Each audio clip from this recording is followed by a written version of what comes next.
Hello, crime enthusiasts, are you ready for another chilling investigation? The case of Nathan Paet. Nathan Paet was born on February 12, 1982 in Tamining, Guam. Nathan was not only lucky to be born in a wonderful land, but also grew up in a large and loving family. He has 3 brothers, Matthew, Anthony, Eric, and a sister, Carmela. All of his siblings are very friendly and always ready to help their parents in everything. Nathan stands out from the others because he never causes trouble. At home, he is a thoughtful son, and at school, he is a diligent student. His outgoing personality helps Nathan make friends easily.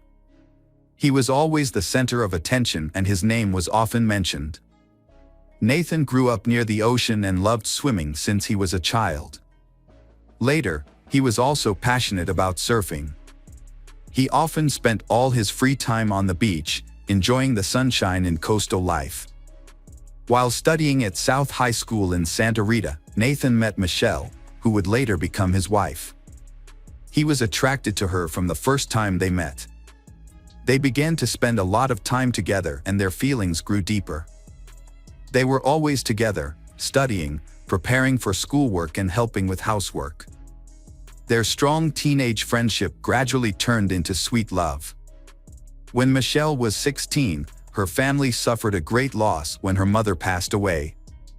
Michelle spends all her time helping her older sister Melissa, the oldest in the Michelle family, take on the role of mother and manager of the family. Nathan has always supported Michelle and helped take care of the younger siblings. In 2000, after graduating, Nathan proposed to Michelle and she accepted. Because they could not afford a wedding, with the consent of their families, they decided to move in together and start a new life. Nathan found a job as a receptionist at a local hotel. His income was enough to cover his living expenses. However, like many other young people, Nathan and Michelle had their own ambitions.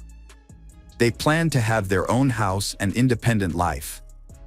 After getting married, Nathan and Michelle welcomed their first son, Dion.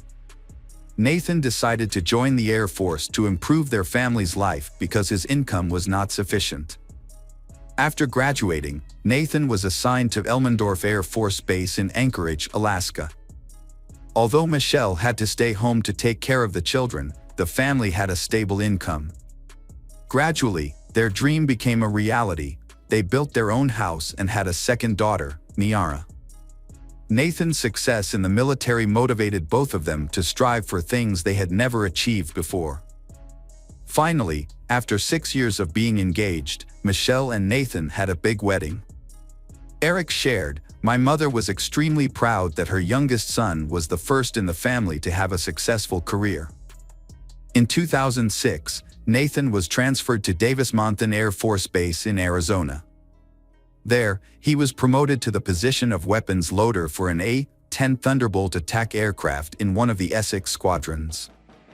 He also received additional training in logistics and material management. Nathan was passionate about his work and always tried his best.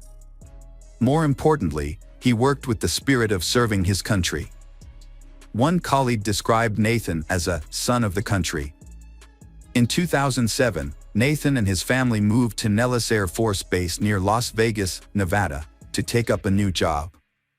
There, he was assigned as a junior officer in charge of the supply department, serving the maintenance of fighter aircraft. Along with the development of his career, Nathan's family also grew. Soon after, the Paets welcomed 2 more sons, Drawn and David. Michelle loved life in Las Vegas and considered it an ideal place to live. To please his wife, Nathan decided to find the most suitable house for their large family, a spacious and airy house. The family's dream house was located about 30 to 40 minutes away from the military base. Nathan used his savings to pay for the down payment. Now, the most important thing was to manage the family's income and expenses reasonably. He might need to save more in the future. At least until Paet had a new business opportunity. Initially, Michelle was excited about the unexpected gift from her husband and started planning for their new life. However, over time, the cost of living increased. They spent more than Nathan's income, and the joy of the new house gradually faded. Everyone knows that financial difficulties can destroy the relationships of many couples, and Nathan and Michelle were no exception. Realizing the difficult situation of the family, in mid-2009, Nathan volunteered to join the army when the United States was at war with Iraq. He was away for 6 months, and during this time, the family's financial situation improved significantly, which pleased Nathan. While Nathan was risking his life on the battlefield, Michelle was worried and scared about having to take care of 4 children alone. She was used to a stable life and could hardly imagine a different one.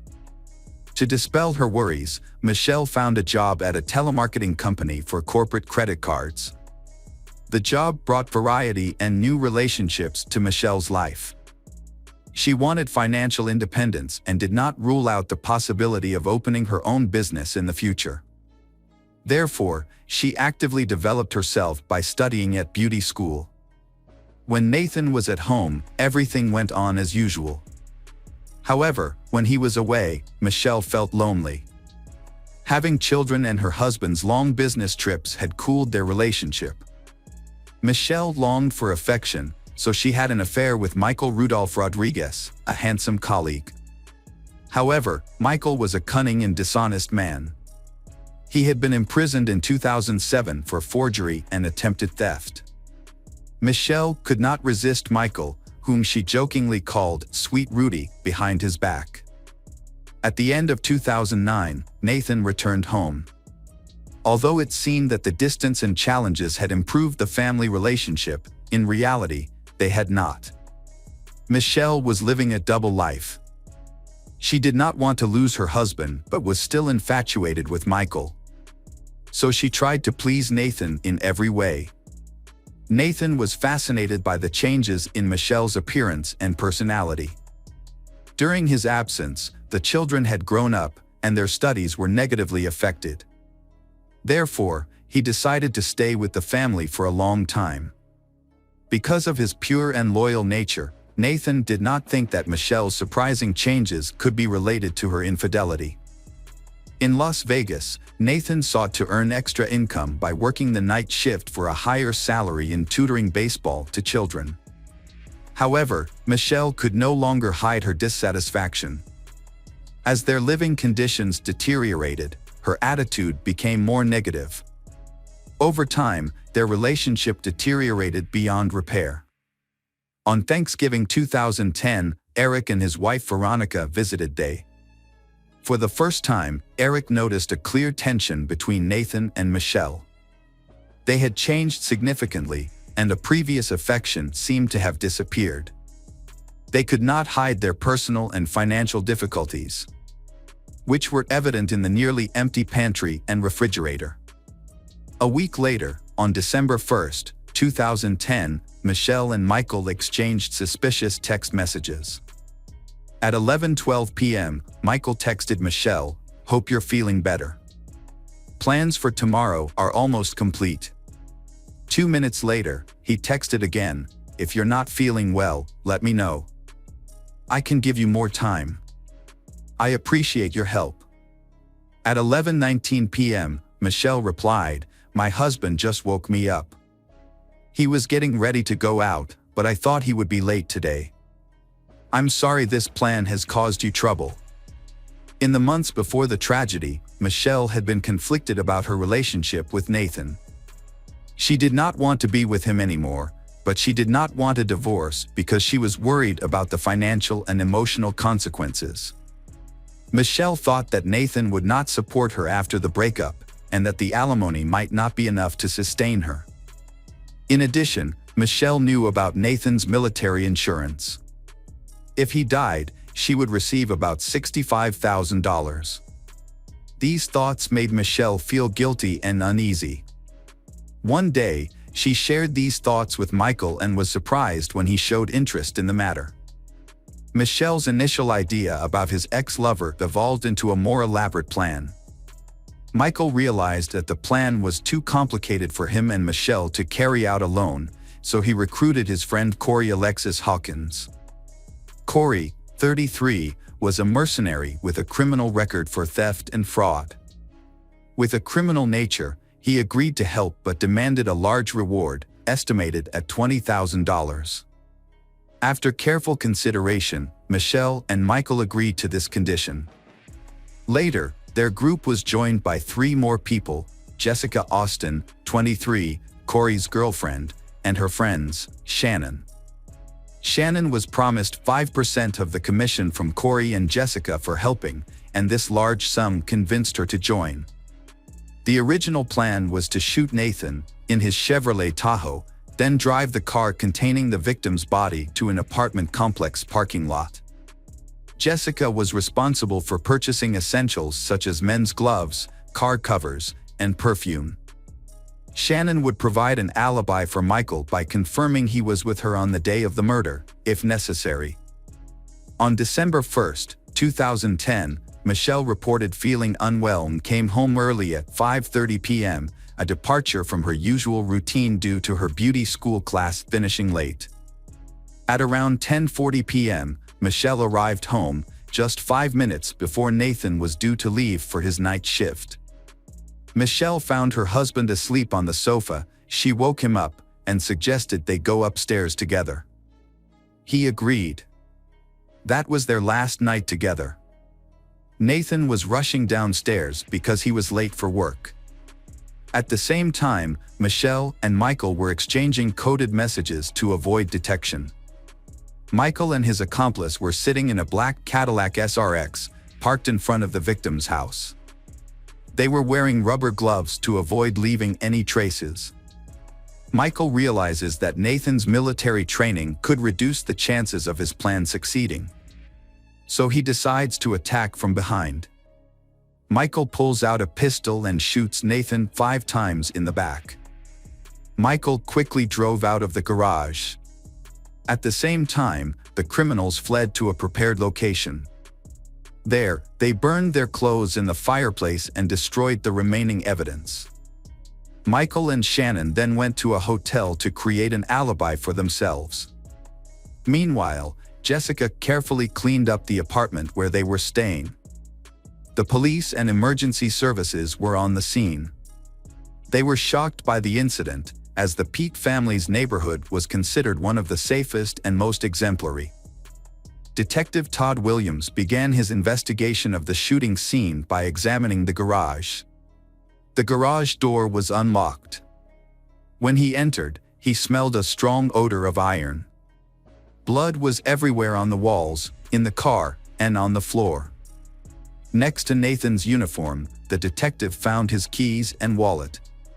Since the valuables were still intact, he ruled out the possibility of a robbery and murder.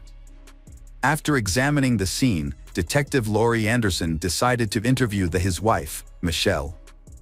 Michelle recounted the incident and revealed that the family was having financial difficulties. This information suggested several possibilities to the police. Nathan may have been hiding from his wife about his gambling addiction, debt, or infidelity. These theories could explain why Nathan was attacked. However, the available evidence suggested that Nathan may have been deliberately framed. Police checked his cell phone and found only photos of his wife and children, suggesting that Nathan was a good man. The investigation is ongoing. The next step is to investigate the surrounding neighborhood, as there are often witnesses or people who have heard something. As expected, several neighbors reported seeing a car parked near Nathan's house, driven by a man in a brown sweatshirt. The car left shortly after the gunshots were heard.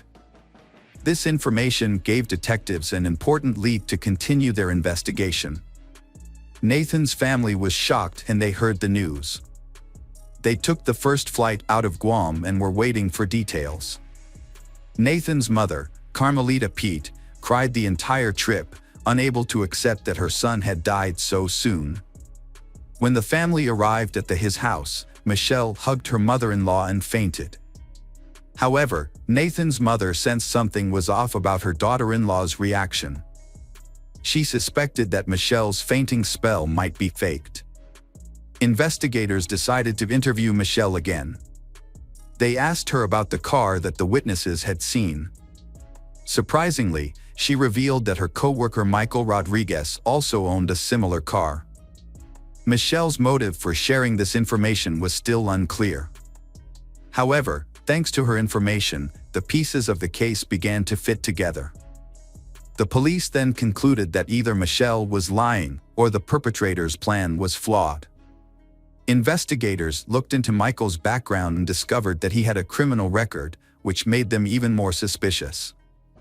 When questioned, Michael remained calm and said that on the evening of Nathan's murder, around 9 p.m., he was shopping at the supermarket. There, he met a girl named Shannon. After chatting for a while, they decided to go to the hotel together at around 11 p.m. To verify Michael's story, the police contacted Shannon. She confirmed that the meeting was real. However, the detective felt that something was wrong, so he decided to check the information on Michelle's phone. Experts recovered text messages exchanged between Michelle and Michael over the past year. The content of their conversations was very suspicious. In particular, on the day Nathan was murdered, they discussed a contract with a man named Corey. This conversation seemed more like a form of encryption than a normal business negotiation.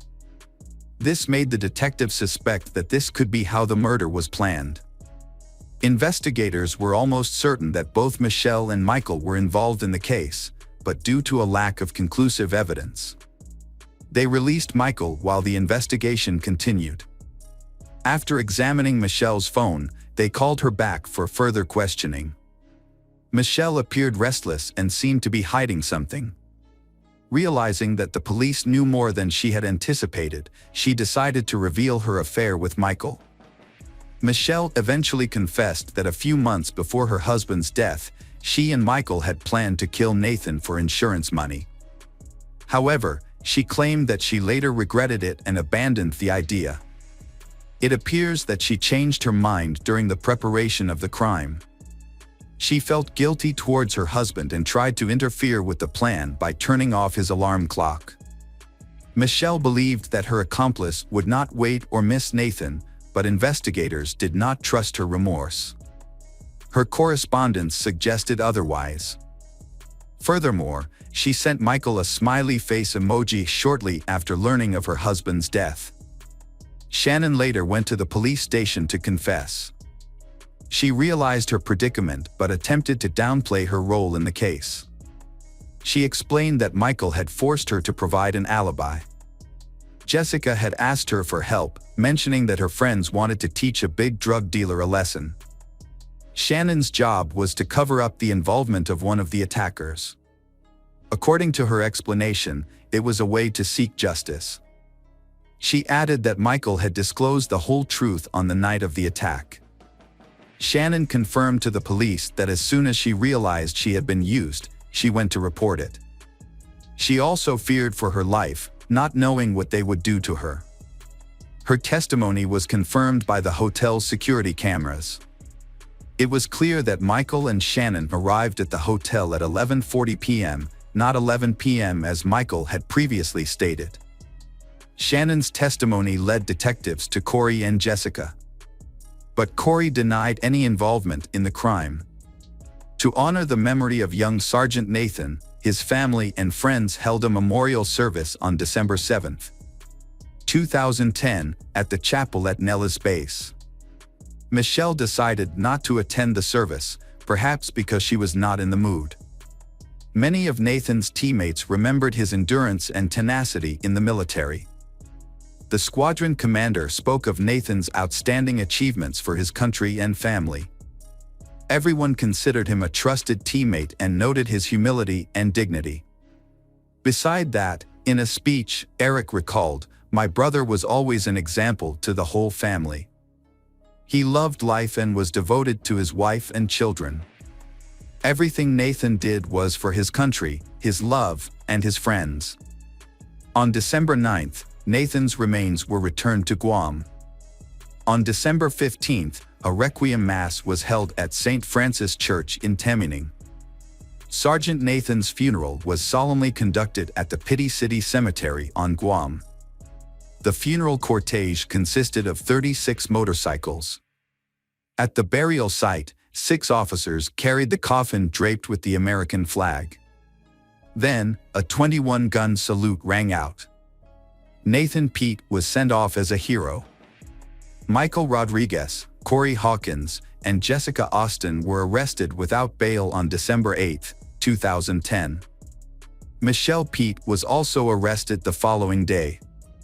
Police were concerned about Michelle's mental state and placed her under surveillance to prevent her from committing suicide. On January 4, 2011, all 4 were arraigned in Clark County District Court.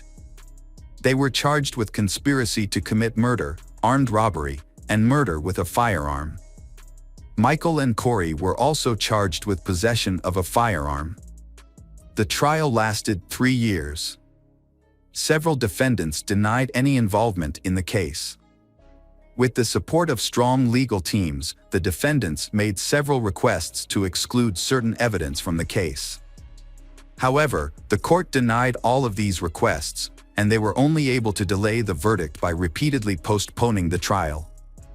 On September 21, 2015, the trial for the murder of Nathan Paet began.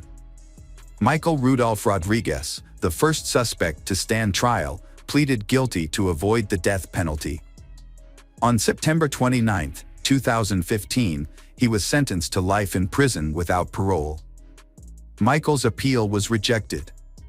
He showed no emotion upon hearing the verdict and displayed no remorse for his actions.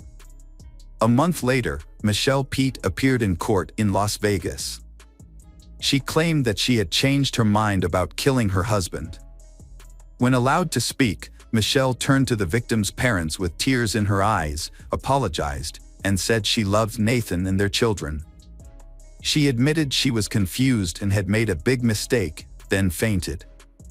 However, the prosecutor did not believe that Michelle truly wanted to stop the plot to kill her husband.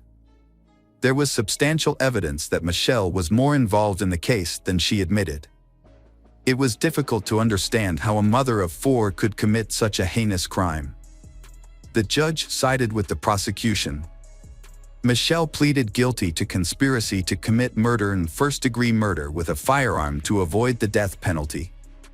The victim's family also requested that the death penalty not be imposed. The judge described Michelle's actions as incomprehensible. In October 2015, the third defendant, Corey Alexis Hawkins, also pleaded guilty to avoid the death penalty. He was sentenced to life in prison and his application for parole was denied.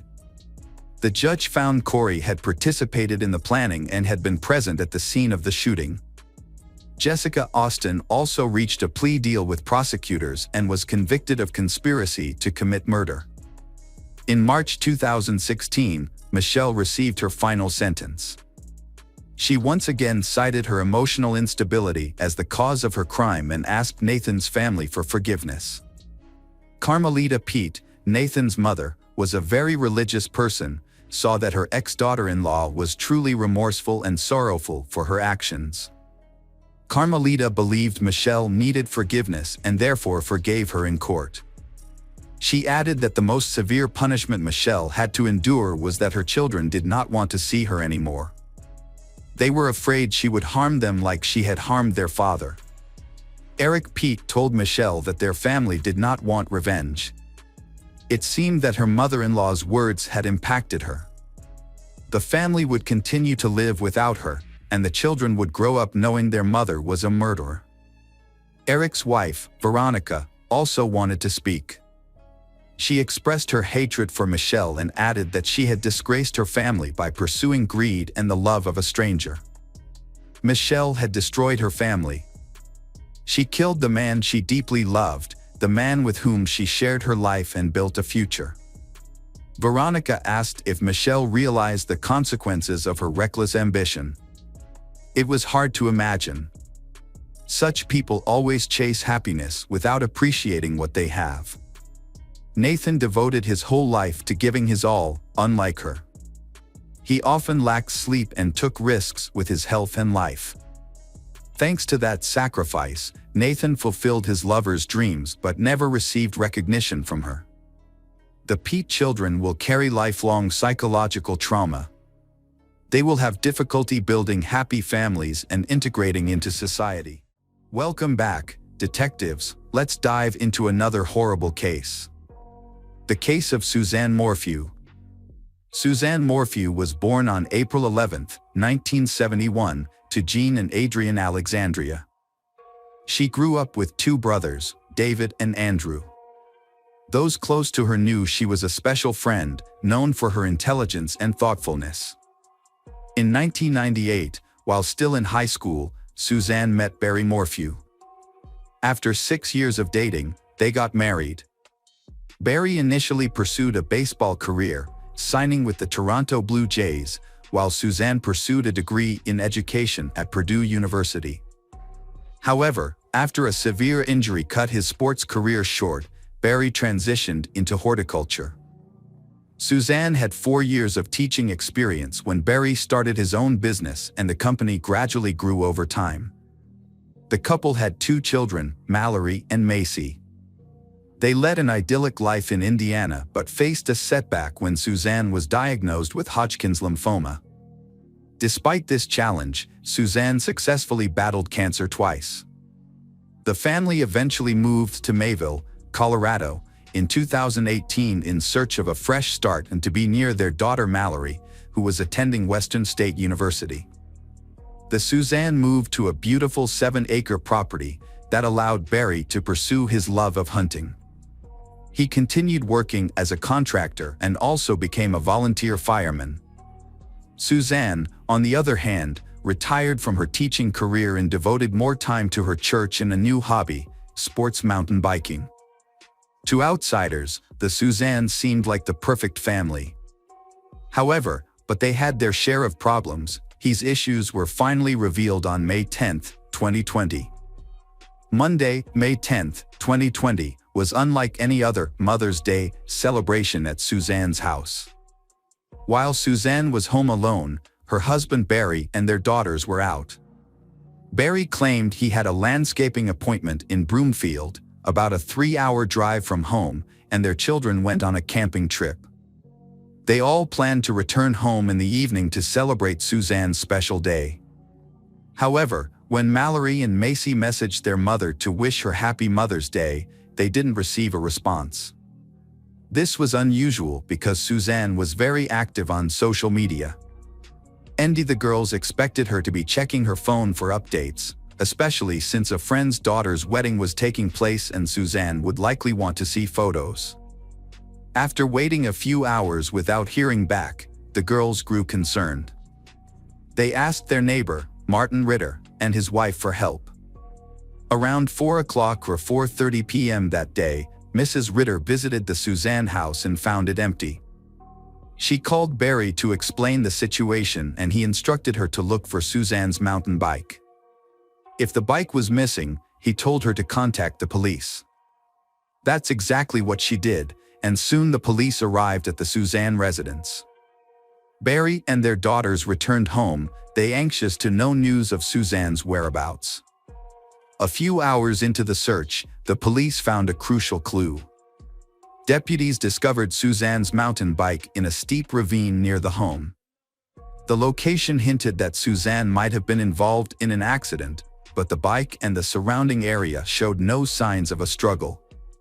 Notably, there were no skid marks from the brakes, no damage to the bike despite its fall down the ravine, no bloodstains, and the nearby lawn appeared untouched. This evidence led the deputies to conclude that the bike had been deliberately placed in the ravine. When they shared this information with Barry, his reaction was unusual. As the investigation into his wife's disappearance proceeded, Barry shared many more implausible stories. As the investigation progressed, his behavior made it obvious that he didn't truly care for his wife. This led to unanswered questions and speculation about Suzanne's disappearance, leading many to suspect Barry's involvement. Barry gave details about his mountain lion story in a secretly recorded conversation with YouTuber Tyson Draper. Notably, Barry was absent from the search parties for Suzanne, organized by her brother Andrew. Andrew doubts Barry's story and offers another possibility: Suzanne actually went missing on May 9th, not on Mother's Day as Barry claimed. It was also discovered that Suzanne's helmet was found 1 mile from their home, in the same direction Barry's truck had traveled that morning. Investigators initially considered this an odd coincidence, but it became more significant when they discovered it was in the opposite direction of the construction site he was set to visit that day. In his initial interview, Barry said he woke up at 4:30 a.m. to an alarm clock and immediately left for Broomfield. However, telematic data from his Ford truck showed he drove 1 mile west before heading to the construction site. When confronted with this data, Barry explained that he was scouting elk earlier that morning. He then anesthetized them and sold their antlers, which was his habit. However, the officers pointed out a flaw in Barry's story: he couldn't have spotted the elk at 4:30 a.m. if he was just waking up. To address this, Barry changed his story, saying he didn't set his alarm for 4:30 a.m. and got up on his own. When asked about the day of Suzanne's disappearance, Barry described it as one of the best days they had had after a long time. He said that morning, he worked briefly with a coworker in Salida and then returned home early. After that, he went on a hike with Suzanne, followed by a grilled steak dinner and intimacy. Barry stated they went to bed together. However, it is essential to note that Barry is not a reliable source of information. During the police investigation into Barry, it was discovered that he had lied about the whole thing that happened that night. The first signs of deception were uncovered by investigators on May 9, 2020, when they reviewed the telematic data from Barry's vehicle and his phone records. Although Barry had indeed spent the afternoon and evening with Suzanne, the details did not match his initial story. One of the discrepancies occurred between 10:42 and 10:47. According to his phone data, Barry's movements around the property were unusual. When questioned by investigators about this inconsistency, Barry claimed he was probably hunting chipmunks with tranquilizers at the time. It was also revealed that Barry had switched his phone to airplane mode at 2:47 p.m. and left it in that mode until 10:17 p.m., which further raised suspicions. Additionally, investigators found evidence that contradicted Barry's claim of having a steak dinner with his wife. They discovered only one dirty dish, suggesting that Barry had eaten alone. As the investigation continued, more unusual occurrences were discovered on their plot of land. The police found additional suspicious details while reviewing the data from later that night. 1 hour after Barry claimed to have gone to sleep with his wife at 8:30 p.m., his car was seen backing up 96 feet from the driveway at 9:30 p.m. This led investigators to speculate that this could be when Barry loaded his wife's body into the truck. If he was indeed guilty. Furthermore, the records showed that between 3:25 and 3:48, the truck door opened and closed over 80 times, which, although indirect, suggested that Barry might be hiding something from the police, causing them must dig deeper into the incident that occurred on May 10th. Investigations involving Barry co-workers revealed that he had no reason to be in Broomfield on the day in question. The contract didn't start until a week later, so there was no project to inspect. Barry initially claimed that his only activities that day involved visiting the Holiday Inn, the work site for an upcoming project, a store for granola and water, and a stop at McDonald's to clean his windshield. However, surveillance footage obtained by the Colorado Bureau of Investigation contradicted his story. The footage showed that Barry disposed of 5 trash bags near the Holiday Inn and McDonald's. This increases suspicion about his actions. When police questioned Barry about the footage of him disposing of trash bags he gave an unusual explanation. He claimed that he wanted to avoid paying for disposal fees so he could clean his car. However, his story fell apart when officers searched his vehicle. Barry's suspicious behavior was further highlighted by a coworker who reported a strong smell of bleach and chlorine in his hotel room a day after Suzanne disappeared. In addition, investigators found that Barry had changed his clothes multiple times throughout that day. Investigators then delved deeper into Barry and Suzanne's personal lives. Their daughter revealed that her parents' marriage was not as happy as Barry had initially suggested. Text messages on Suzanne's phone confirmed this. Suzanne was deeply unhappy in the marriage and discussed her desire for a divorce, which Barry refused. Suzanne kept a list of grievances in her Notes app, detailing a pattern of physical abuse by her husband Barry. She expressed fear of being alone with him and was concerned about his heavy drinking and attempts to take her phone. Suzanne also suspected him of being unfaithful. In an attempt to catch him in the act, she purchased a pen with a hidden recording device, but it ironically captured evidence of her own affair instead. The investigation revealed that Suzanne had been having an affair with a man named Jeff, a high school acquaintance, for about a year and a half, starting in 2018. Although Jeff initially appeared to be a potential suspect, he was later cleared of any involvement in Suzanne's disappearance. However, investigators discovered a note that suggested Barry had found out about the affair and might have accused her of having a boyfriend just 2 days before she went missing. During their search of the Suzanne house, police uncovered several crucial pieces of evidence, including the cap of a tranquilizer dart in the dryer and the spent bullet casing in the bedroom. They also found a large crack in the doorframe and a charred remnant of Suzanne's journal in the fireplace. These findings, combined with telematic data, suggested that Barry might have killed Suzanne on May 9, 2020. Phone records from Suzanne's phone supported her initial story. After texting Jeff 53 times and sending a selfie at approximately 2:10 p.m., the phone showed no further activity. It wasn't until 2 weeks later that the public discovered Barry was a suspect in his wife's disappearance. This revelation came when police excavated a construction site in Salida, one of Barry's job sites, over the course of 2 days. In response, Barry released a video to the public maintaining his innocence. It was not until May 5, 2021, nearly a year into the investigation, that Barry was arrested. While the evidence against him was largely circumstantial, the prosecution felt confident in their case. Due to the inconsistencies in Barry's alibis, his repeated lies, and a clear motive. Barry was charged with multiple crimes, including the first-degree murder of his wife, tampering with physical evidence, possessing a dangerous weapon, and attempting to influence a public servant. Barry accepted the charges and paid a $600 fine. A preliminary hearing took place in August 2021 to decide if the case should go to trial, at which point most of the case details were made public. The prosecution presented its evidence over 4 days, outlining its theory of the incident. They claimed that on May 9, 2020, Barry killed his wife, dismembered her body in a hotel room, disposed of the tools, and buried her remains in an unmarked grave. However, Barry's defense strongly challenged the prosecution's narrative, pointing out inconsistencies in their story. They cited that cadaver dogs found no signs of human remains in Barry's car or the hotel room where he supposedly brought the body.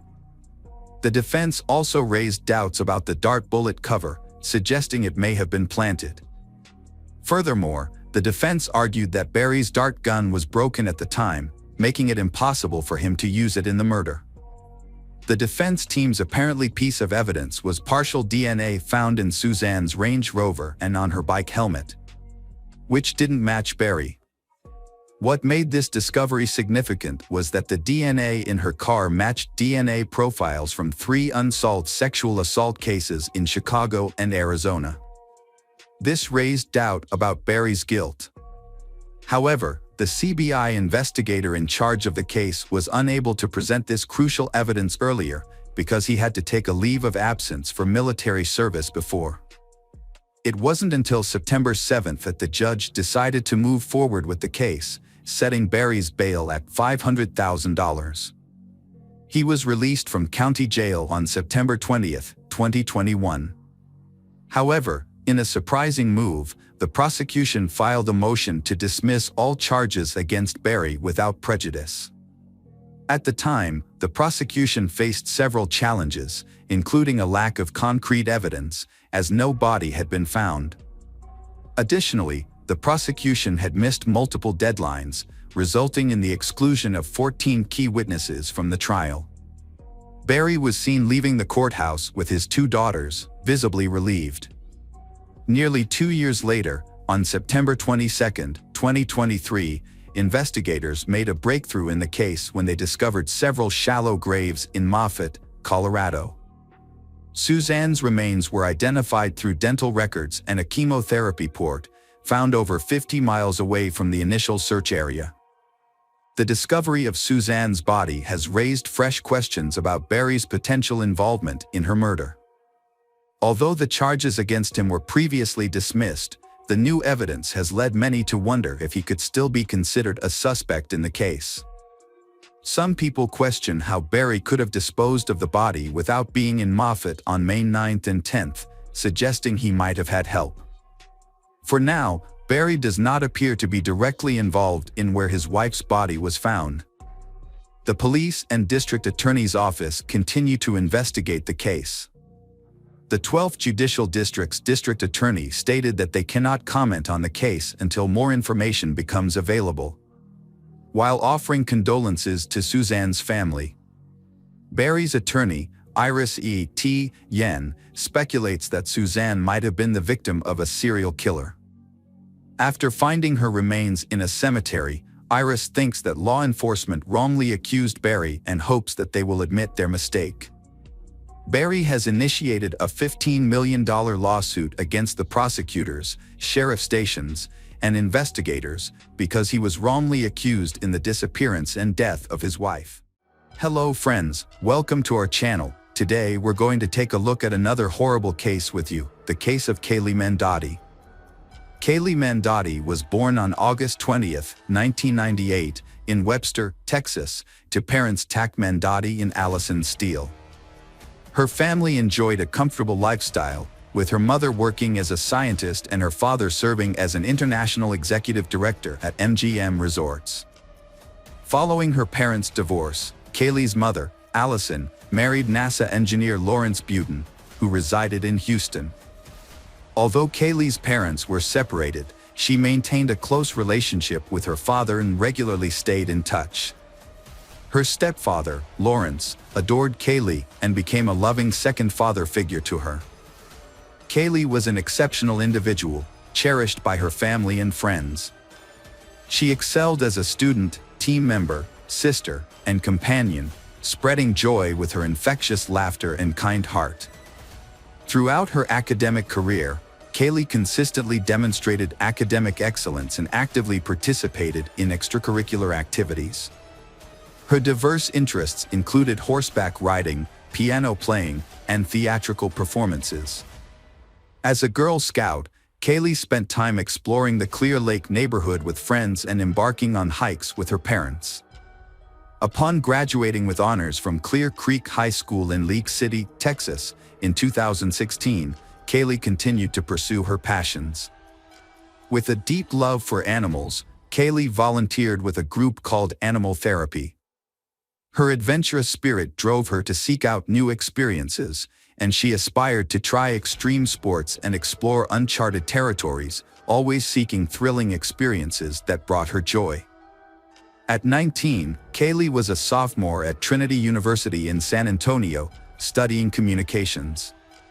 She was popular, with many friends, and led the cheerleading squad for the football team.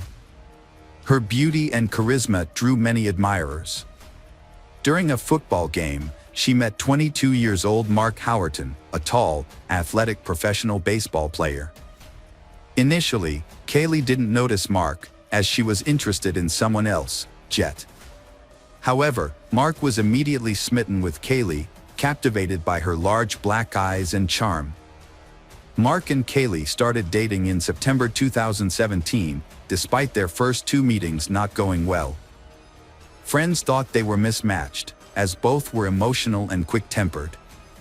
Their relationship was marked by intense arguments and jealousy. Kaylee often had bruises and was afraid to retrieve her phone from Mark, a disturbing sign of the toxic relationship. The situation gets worse when Mark became aggressive, pulled out a gun, and threatened violence. Kaylee knew about her boyfriend's jealous nature and temper, but she would reassure her friends and ask them not to discuss their loud arguments publicly.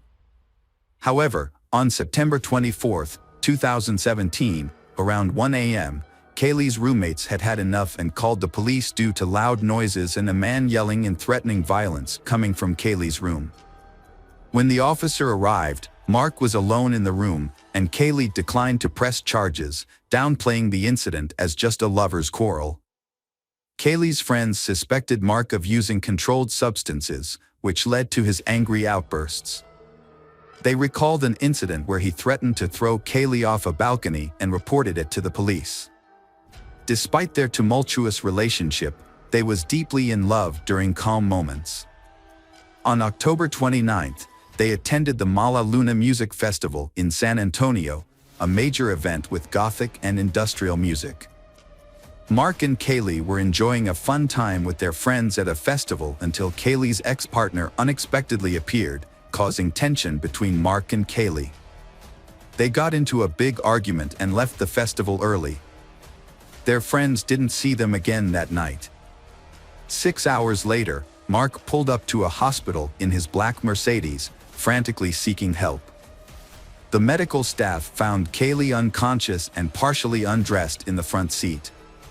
The car was a mess, with her clothes scattered everywhere, and she was slumped forward, unresponsive. The hospital staff rushed Kaylee to the emergency room, where Mark revealed that they had taken illegal substances before the festival. This information helped doctors treat her for a possible overdose. Kaylee was then transferred to a specialized medical facility in Kyle, Texas, where a nurse with expertise in intimate assault cases examined her. The nurse found additional bruises on Kaylee's arms, legs, and ear. Further examination revealed that Kaylee had suffered blunt force trauma to the face and head, which ultimately led to her death. It became clear that Kaylee had been Kaylee of a fatal assault. Police launched an investigation into the death of Kaylee Mendotti, focusing on Mark as the primary suspect since he was the last person seen with her on the night of her death. During police interviews, Mark raised suspicions by repeatedly changing his story and omitting crucial details. Surveillance footage revealed that he and Kaylee had been to places that Mark had not mentioned in his account. As the investigation continued, it was discovered that Mark had a history of aggressive behavior towards Kaylee, according to her friends and family. One of her sisters even expressed fear of him. The police uncovered previous incidents of violence between they, including an instance where Mark hit Kaylee's head against a car window and vandalized her dorm room at Trinity University. When Kaylee's parents learned about Mark's history of abuse, they were devastated. Her mother, Allison Steele, filed a lawsuit against Trinity University, alleging that the school failed to protect her daughter from Mark's attacks. The lawsuit, filed in Becker County District Court, also named Mark as a defendant, claiming that he killed Kaylee in a jealous rage. The lawsuit claims that Mark Howerton assaulted 19-year-old Kaylee Mendotti, resulting in her death. It also alleges that Trinity University staff, administrators, and campus police were aware of Howerton's violent behavior and threats to harm Kaylee, including physical harm and breaking her face. Despite this knowledge, the university failed to take action to protect Kaylee in the weeks leading up to her death.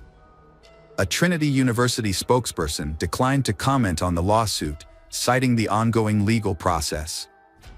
The lawsuit states that the university's inaction, despite numerous reports of harassment, intimidation, domestic violence, and gender discrimination, led to Kaylee's tragic death. The lawsuit argues that if Trinity University had intervened as it should have, Kaylee's death could have been prevented. The university failed to follow its own policy on investigating and responding to potential cases of relationship violence and harassment. After an incident in his dorm room, Mark was banned from campus for a year due to a criminal trespass order. Despite this, he continued to violate the order. Furthermore, detectives uncovered numerous accounts of Mark's violent behavior towards Kaylee during their relationship. One of Kaylee's sisters reported that Mark threatened to throw Kaylee off a balcony during an argument. Another sister claimed that Mark threatened to shoot some of Kaylee's ex-boyfriend's brothers with a gun. Based on these allegations, the police issued a warrant for Mark's arrest in February 2018. He turned himself in to the authorities. Following the discovery of Kaylee's disarrayed room at the university, Mark faced multiple charges, including criminal acts, intimate violence, and abduction. However, he pleaded not guilty to all charges. The first trial regarding Kaylee's death began in December 2019. Prosecutors argued that Mark, known for his volatile temperament, fatally assaulted Kaylee in a fit of rage. They claimed that he drove her around for nearly 6 hours before taking her to the hospital. In his defense, Mark's lawyers suggested that Kaylee's death could be attributed to various factors, including the presence of banned substances in her system, which may have caused a spike in blood pressure or head trauma during intimate activity. Kaylee's mother described the injuries on her daughter's body as severe, comparable to those from a plane crash. The injuries were indeed extensive, as evident from photos shown to the Bayhart County jurors. The images depict Kaylee, a sophomore at Trinity University from San Antonio, Texas, with severe bruises, red marks and scratches all over her body, from head to toe. Both her eyelids were swollen and bruised. Only her back and the back of her legs showed no signs of injury. Dr. Susanna Dana, the forensic pathologist who conducted Kaylee Mandotti's autopsy, took graphics and photographs that revealed a subdural hematoma on the right side of Kaylee's brain. This type of injury is typically associated with traumatic brain damage. Kaylee's father, Tilak Kaylee, became emotional after seeing 2 photos of his daughter in the ICU, where she lay in a vegetative state, surrounded by numerous tubes, with her face barely visible. Dr. Susanna Dana testified about the severe head and facial injuries she found on Kaylee. These injuries included a dent in her skull, eye trauma, and extensive bruising on her jaws, mouth, gums, lips, and cheeks. There were also hemorrhages in both eyes. Dr. Dana concluded that Kaylee's death was caused by head and facial trauma from a blunt object. However, Dr. William Anderson disagreed with this conclusion after reviewing the autopsy results. He pointed out that there were no fractures in the eye sockets, nose, or face, which suggested that Kaylee was not attacked from the front. Instead, Dr. Anderson believed that Kaylee's injuries were more consistent with a fall and subsequent medical treatment. Defense attorney John Hunter presented an alternative explanation, arguing that the prosecution lacked sufficient evidence to determine what happened to Kaylee Mandotti the night of the incident, making it impossible to prove Mark Howardman's involvement. During the trial, Hunter frequently highlighted Kaylee's history of drug use, including her treatment for substance dependence at a hospital. Professor Jason Wallach from the University of Sciences in Philadelphia testified that Kaylee had a high level of MDMA, ecstasy, or Molly, in her blood when her boyfriend took her to the hospital on October 29, 2017. The presence of this substance can turn a minor head injury fatal. Hunter stated that MDMA affects people differently, causing increased body temperature or electrolyte imbalances that can lead to loss of consciousness. Mark Howardman told investigators that he and Kaylee had an argument and engaged in consensual rough intimacy before she lost consciousness, but the origin and timing of her bruises remained unexplained. In December 2019, Allison believed Mark Howardman would be found responsible for her daughter's death. However, the trial ended in a mistrial due to the jury's inability to reach a verdict. Mark's defense claimed Kaylee's injuries were caused by hospital staff, leading to the hung jury in the 144th District Court, presided over by Judge Raymond Angeline. Because the jury was unable to reach a verdict, the case was dismissed, and Mark was acquitted of the charges in the first trial, leaving the case unresolved. District Attorney Joe Gonzalez, who had been handling the case from the beginning, expressed disappointment with the outcome and stated that he would review the case again. During this time, Kaylee's parents, Allison and Lawrence, began their own investigation. They gathered evidence and autopsy reports from the police and focused on a small, round bruise near their daughter's ear. They speculated that Mark might have hit her head against the car window, causing her to hit the door lock and get bruised. They hoped this new information would establish Mark's guilt. Lawrence found a similar Mercedes to Mark's and recreated the incident with photos. With the Texas Rangers' help, Lawrence got records and affidavits for an arrest warrant for assault and mischief. The records provided a detailed timeline of events leading up to Kaylee's death and evidence found during the investigation. The authorities expose Mark Howerton's alleged deception to the Rangers and reveal the evidence that resulted in his arrest. Prosecutors described Howerton as a controlling boyfriend who constantly called Kaylee Mandotti, took away her phone, and isolated her from friends. 2 weeks before Kaylee's death, Howerton physically assaulted her, pushing her against a brick wall and trashing her dorm room. After the incident, Kaylee asked for space, but Howerton responded with dozens of messages, including a threat to end his life. Kaylee pleaded with him not to harm himself. That evening, Howerton called Kaylee around 200 times. Later, they attended a festival where they argued over Kaylee's ex-boyfriend. Mark Howerton took Kaylee from the festival, drove her to a deserted parking lot near the Whataburger headquarters, and spent over an hour there, according to GPS camera records. Prosecutors believe that it was in this parking lot where Mark Howerton attacked and killed Kaylee Mandotti. Kaylee Mandotti's family expressed gratitude to the Texas Rangers for their diligent efforts in securing suitable criminal charges against Kaylee's alleged attacker. Mark Howerton's pre-trial began in June 2023. During the trial, the prosecution initially considered presenting a video recorded by Kaylee's parents in the hospital that showed her injuries, but ultimately decided not to use it. The prosecution took into account evidence gathered with the assistance of the Texas Rangers, despite potential complications and new disputes. Mark Howerton was found guilty of aggravated assault resulting in bodily harm that led to a lethal outcome. He was sentenced to 20 years in prison, a fine of $110,000, and ordered to pay restitution to Kaylee Mandotti's family. Furthermore, he was prohibited from contacting over 20 individuals connected to the case. Now over 30 years old, Mark is serving his sentence in the Wilsey County Jail and will be eligible for parole in 2033. The conviction brought some closure to Kaylee's family, but felt the sentence was not enough for their loss. In the second trial, Mark Howerton faced additional charges, including aggravated assault and criminally negligent homicide, on top of the initial manslaughter charge. The prosecution changed its strategy to build a stronger case against him. However, Kaylee's family and prosecutors were unhappy with the outcome and pushed for a retrial. Kaylee Mandotti's tragic story shows the devastating effects of violence on a young life and her family's struggle for justice.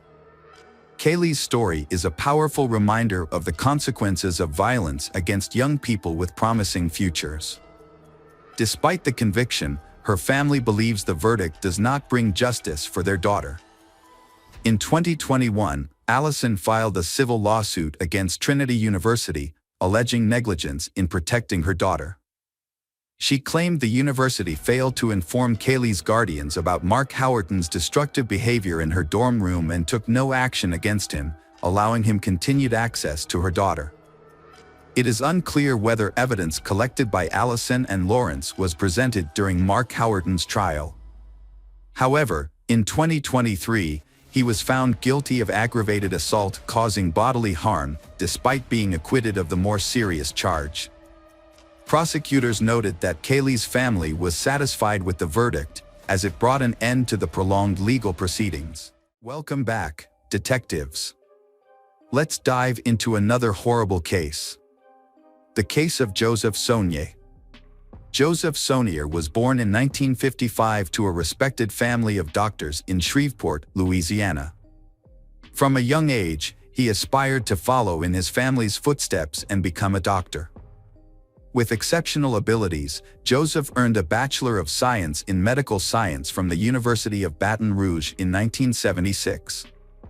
He then applied to Louisiana State University in Shreveport and began working at Parkland Hospital in Dallas, Texas. Joseph effectively balanced his university studies and work. He consistently refined his knowledge through hands-on experience at the hospital. The hospital management recognized Joseph's success and dedication, and in his final year of training, he was appointed chief resident. After completing his studies, Joseph chose to specialize in pathologic anatomy and went on to become a pathologist and laboratory director in Leck, Texas. Joseph's life was marked by personal tragedy, including the loss of the woman he loved, Becky. His 27-year marriage, which he considered happy, ended in divorce when his wife fell in love with another man. Joseph accepted her decision and agreed to the divorce, believing that the woman he loved had found happiness. Joseph had a strong sense of responsibility and nobility. After his divorce from Becky, he maintained a warm relationship with her and continued to support their 2 sons. 2 years later, Becky was killed by her new husband. Joseph was shocked by her death. He often thought about their past family life and mourned her loss. Despite his own grief, Joseph remained a source of strength for his family.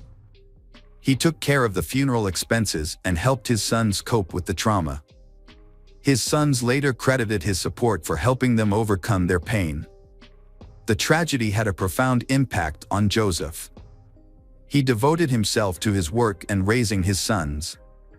However, the grief finally gave him the motivation to change his life.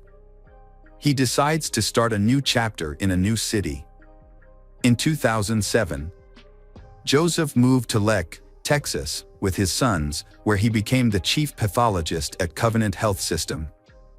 Feeling the need for a change, Joseph enrolled in a local dance studio. He enjoyed the classes and met new women, which helped fill the void in his life. A few times, Joseph attempted to form connections with his dance partners, but it never worked out.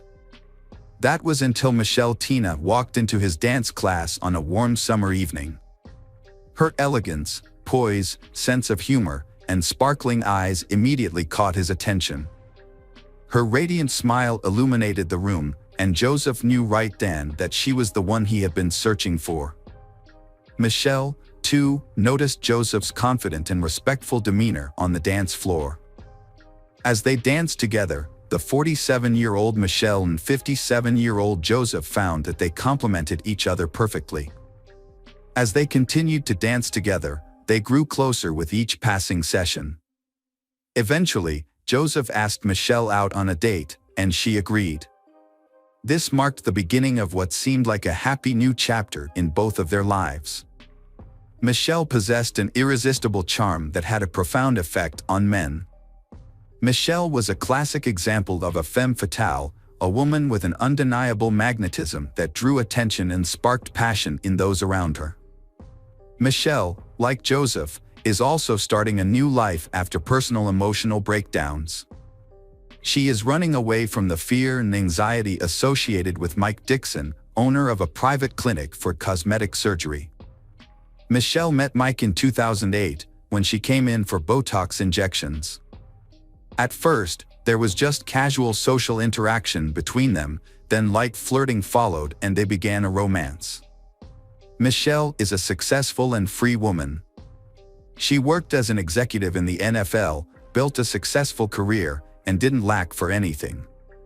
Mike, on the other hand, is bound by his marriage.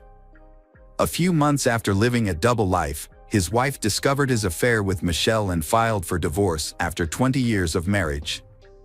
Mike is so captivated by Michelle that he barely notices that he is losing everything. Mike left his wife for Michelle, even though she never announced she would marry him. When Mike doesn't get the attention he expected, he tries to pressure Michelle, which scares her. Michelle recognized Mike's manipulative behavior and desire to take complete control of her life. This realization caused her to end the relationship. In 2010, Michelle and Mike went their separate ways. However, even after the breakup, Mike continued to pursue Michelle, urging her to return. His obsession exceeds the limit, forcing Michelle to find a way to escape Mike's control. Michelle moved to Lek to start anew, where she met Joseph, a charming and kind-hearted man. They quickly connected, and their relationship blossomed into true love. Joseph's sons and relatives welcomed Michelle with open arms. Joseph spared no expense in giving her gifts, taking her to the most luxurious restaurants and private clubs, and giving her romantic vacations. As Joseph realized he had found his perfect match, he took Michelle to Los Angeles and proposed to her in front of his entire family. Michelle, 47 at the time, was smitten with her new partner and frequently expressed her love for him on social media. However, her ex-lover, Mike Dixon, couldn't help but notice these declarations of love. Mike is furious when he discovers that Michelle has moved away and is planning to marry Joseph. He realized he couldn't win her back but still dared to propose that they rekindle their past relationship, suggesting they become lovers again. Michelle firmly rejected his proposal, refusing to engage in a love triangle, and immediately informed Joseph about Mike's suggestion. After some time, they started to feel like they were being watched. At one point, they even noticed something that looked like a camera flash through the backyard window, but they didn't pay much attention to it, not realizing the seriousness of the problem. The situation got out of control on July 11, 2012, when a gardener came to Joseph's house to discuss a garden renovation project. When the landscaper arrived at the home, he tried to contact Joseph but got no response. He saw an open door and, thinking Joseph might not be able to hear him, went inside. The house was in disarray, and there was a bullet hole near the front door, indicating a possible intruder. The landscaper cautiously went further inside, looking for Joseph. In the garage, he found Joseph lying in a pool of blood on the floor with no signs of life. Joseph's body had stab and gunshot wounds, leading the landscaper to think the perpetrator might be nearby. He immediately left the house and called for help. At 2:48 p.m., the police department received the call, and several patrol cars were sent to the scene. When the officers arrived, they found Joseph Sonnier. Medics confirmed that Joseph had died. The incident shocked the public, as it happened in one of the city's safest and most affluent neighborhoods, where crime is extremely rare. Joseph, a respected professional, was known for his calm and kind nature, and it seemed he had no enemies who would want to harm him. Although a window was broken, it was clear that the incident was not a robbery, as nothing was missing from the house.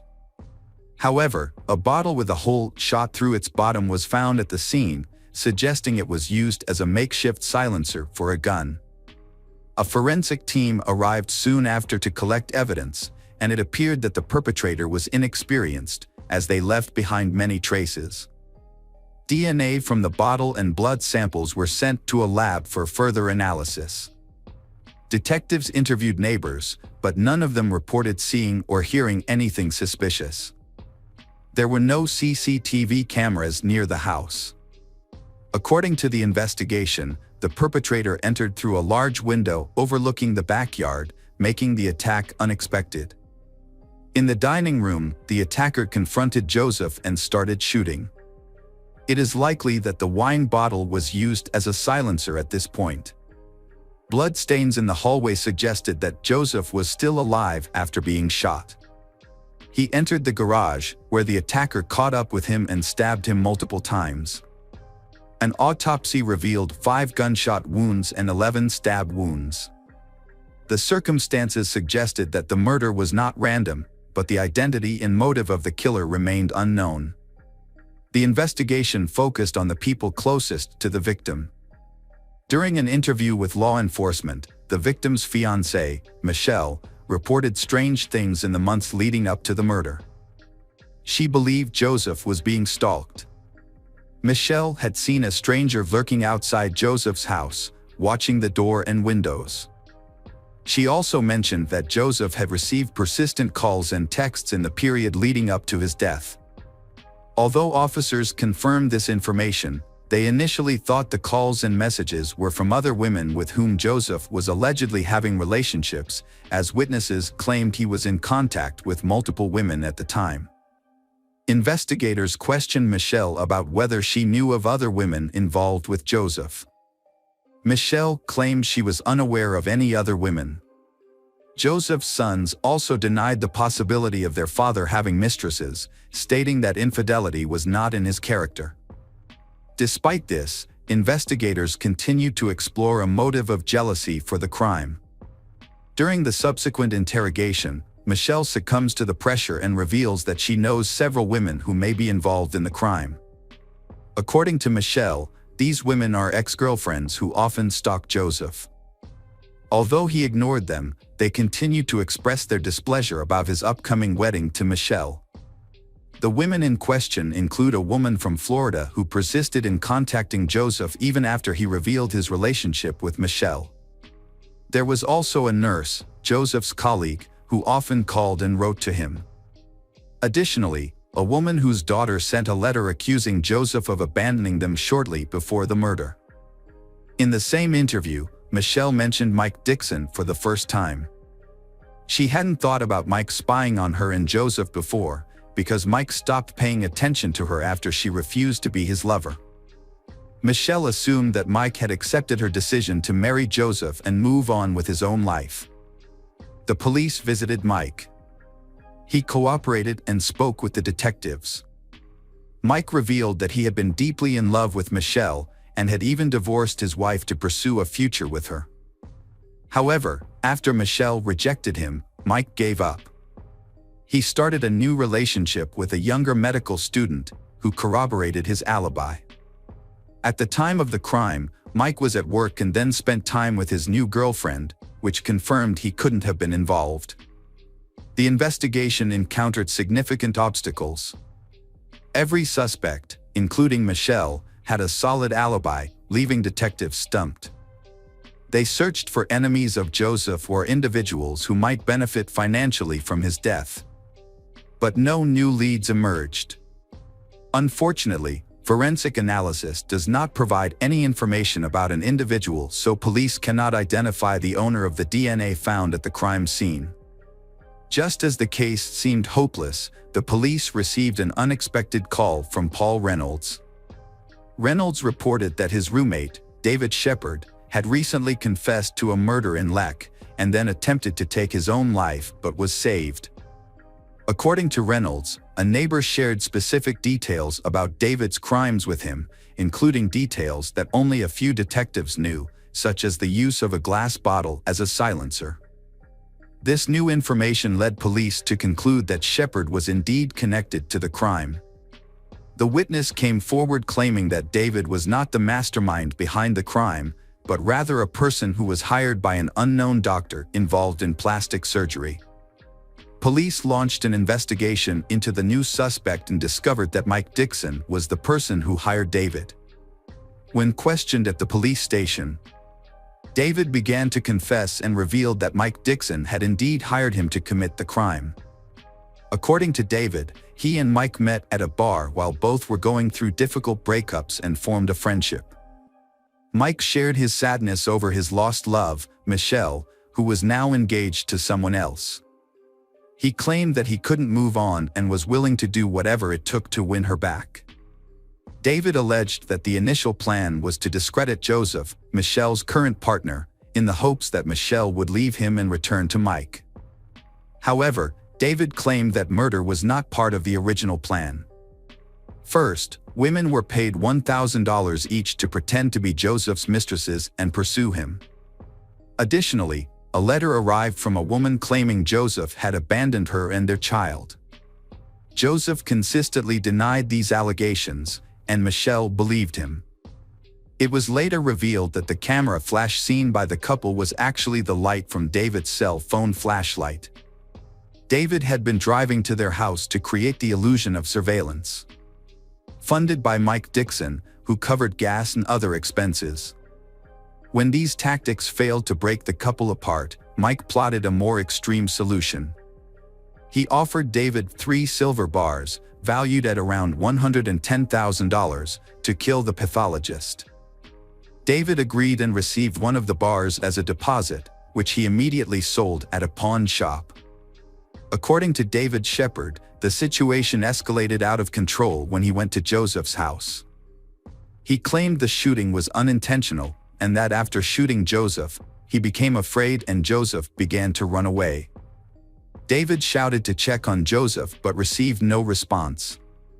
He then followed Joseph into the garage, where he found Joseph lying still and heard his last breath. David rushed to check Joseph's pulse and confirmed that Joseph was dead.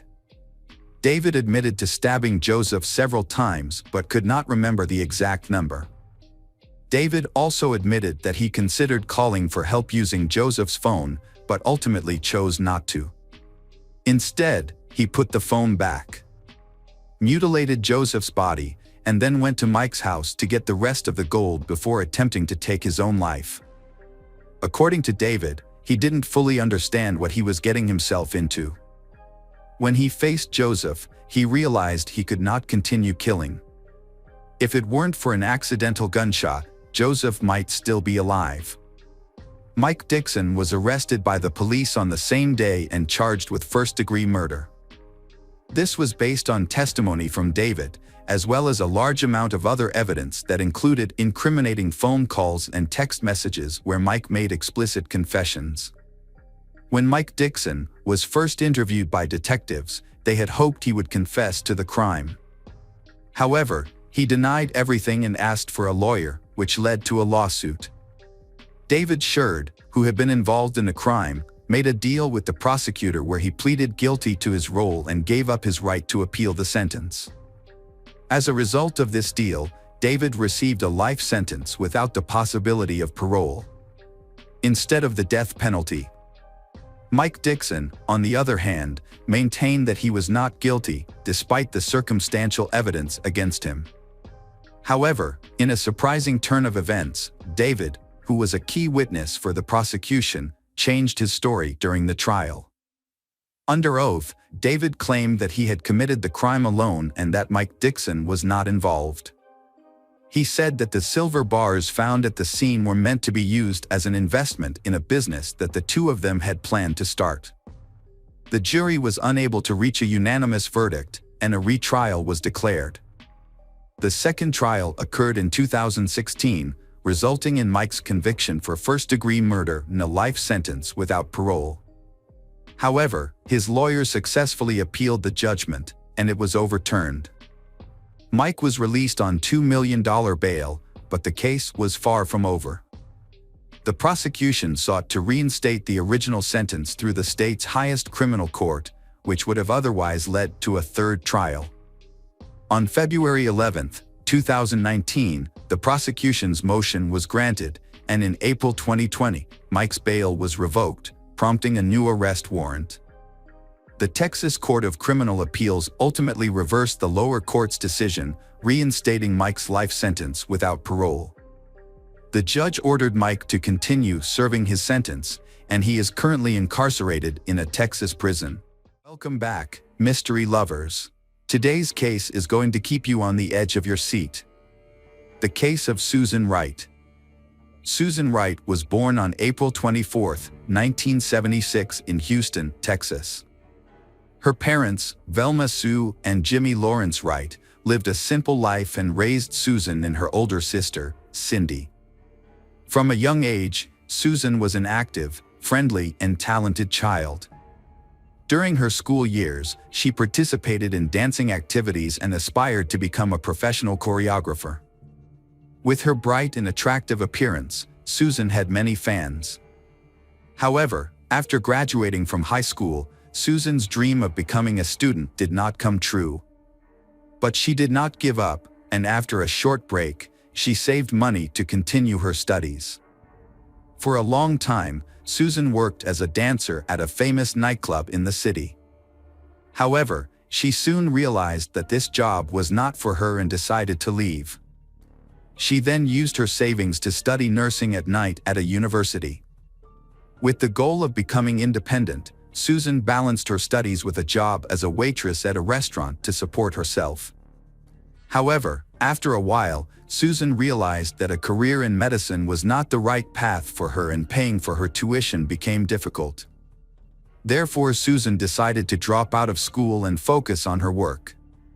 In 1997, Susan met Jeffrey Wright at the Galveston restaurant where she worked. She was 21 years old at the time and Jeffrey went to the restaurant for a meal. From then on, their romantic relationship began. Jeffrey was immediately attracted to the blue-eyed blonde's beauty and bright smile. He left a generous tip and became a regular customer. Finally, he mustered up the courage to ask for Susan's phone number. Susan recalls that Jeffrey began calling her every day, sometimes multiple times a day. Jeffrey arranged romantic dates and small surprises like sending flowers and touching notes to Susan's workplace. In the evenings, Jeffrey would meet her and take her home. Although Jeffrey was 8 years older than her, the age gap did not bother them. Jeffrey was attentive, sweet, and caring, and quickly won Susan's heart. However, Jeffrey had some problems with alcohol and substance abuse. Jeffrey said that he had given up drugs and promised to give up drinking completely.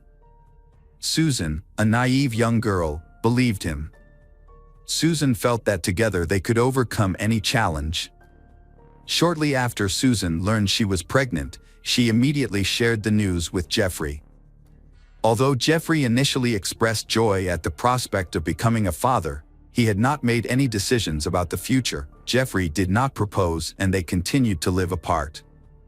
Disturbed by Jeffrey's behavior, Susan insisted that their first child be born, and Jeffrey accepted her opinion. At the time of the marriage license, Susan was 8 months pregnant. Their wedding was a simple affair, with no guests or witnesses. A few weeks before the baby was due, they moved into a quiet house in Harris County, Texas. In December 1998, Susan gave birth to a son named Bradley.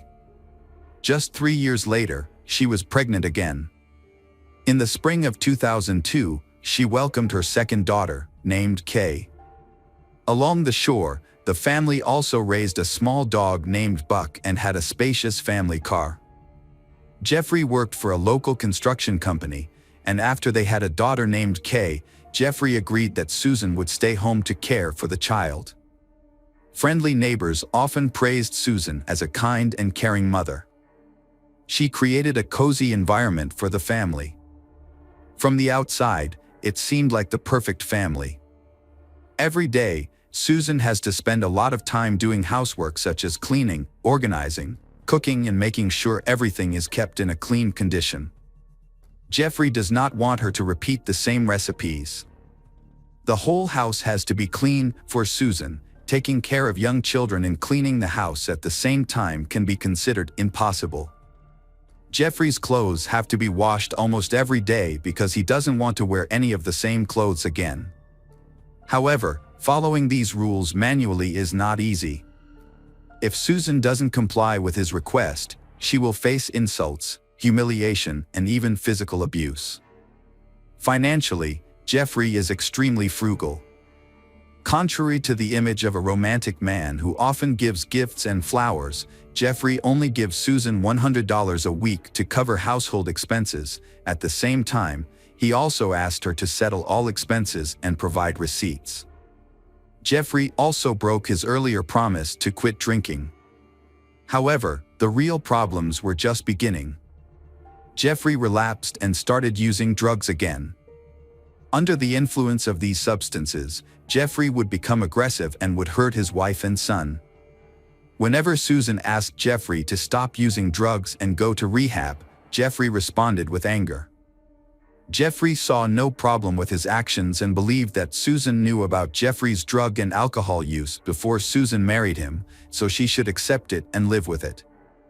Jeffrey's parents also knew their son's weakness and sympathized with Susan.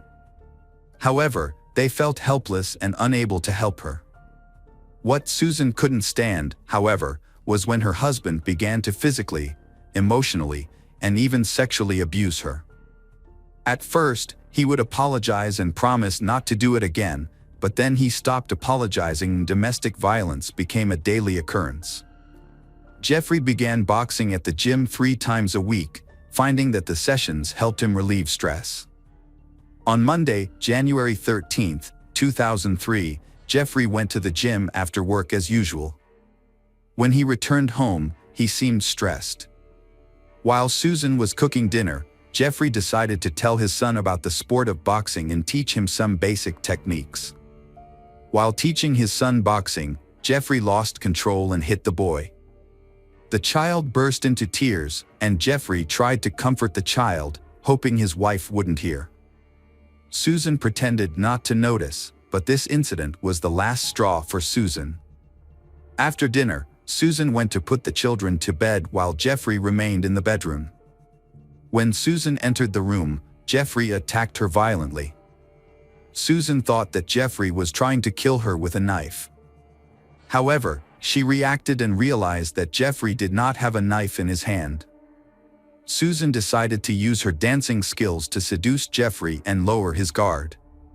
Susan entered the room in a short silk robe and performed the dance for her husband. Susan then proposed a game, which Jeffrey agreed to participate in.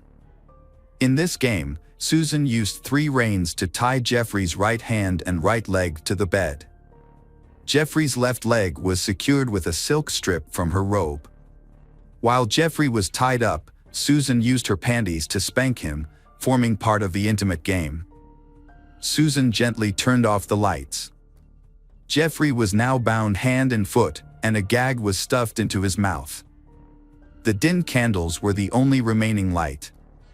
Susan then moved the bubbling hot wax onto Jeffrey's chest. Susan then continued pouring the hot wax onto his genitals, and the pain quickly became unbearable. Jeffrey tried to free himself, tried to scream, but to no avail. Meanwhile, Susan continued to beat Jeffrey with a small, sharp knife she had taken from the kitchen. Susan started at the groin area, moving up and down, cutting Jeffrey's genitals, legs, stomach, chest, arms, neck, and face. At first, Susan moved slowly, complaining loudly with each slash, recounting the insults, humiliations, and abuse she had endured. Then Susan began to cry and stabbed faster and faster. Her actions showed that Susan was in a state of extreme despair and emotional turmoil. Susan could not stop even when Jeffrey showed no signs of life. Susan sat by the bed next to Jeffrey's body. However, after a few hours, Susan realized that the bedroom was covered in blood and she had to clean it up before morning. Susan carefully watched the window, making sure no neighbors were watching. At this point, Susan saw a hole in the backyard, which Jeffrey had dug over the weekend to build a fountain. Susan quickly moved Jeffrey's body from the bedroom to the yard, using a garden wheelbarrow to move it. Susan decided that the pool would be Jeffrey's final resting place. After calming down, Susan spent the rest of the day, before dawn, cleaning up the evidence of the attack. Susan had to wash the blood off the floors, walls, and carpets. The carpets had large stains that could not be removed. Susan added bleach to the stains, hoping that the chemicals would erase any traces of what had happened in the room. That morning, Susan called her husband's family in Austin, Texas, sobbing. Susan told them that her husband Jeffrey, while drinking and using drugs, had attacked Susan and their young son. Jeffrey then destroyed the house, spilling a bottle of bleach on the carpet before leaving, declaring that Jeffrey did not want to continue the marriage. When Jeffrey's parents heard that Jeffrey had been beating their son, they were shocked. They knew Jeffrey wasn't perfect, and they felt sorry for Susan. They offered to let Susan and the children stay at their house for a while, but Susan refused. Instead, Susan said she would file a police report and tell them everything that had happened in the family. Then, when Jeffrey suddenly went missing, Jeffrey's mother, Mrs. Wright, went to the police station to report the incident. Susan said Jeffrey had been violent towards Susan and the children. As a result, Susan had to file for a restraining order, which meant that Jeffrey would not be allowed near Susan and the children. When Susan filed for the restraining order, Susan presented evidence of her injuries, such as bruises and cuts on her arms. Susan said the injuries were caused by Jeffrey during a fight when he hit her with a key. Susan's children were also victims, especially Bradley, who was hit by his father and had minor bruises on his face. At first glance, the story told by Susan seemed plausible.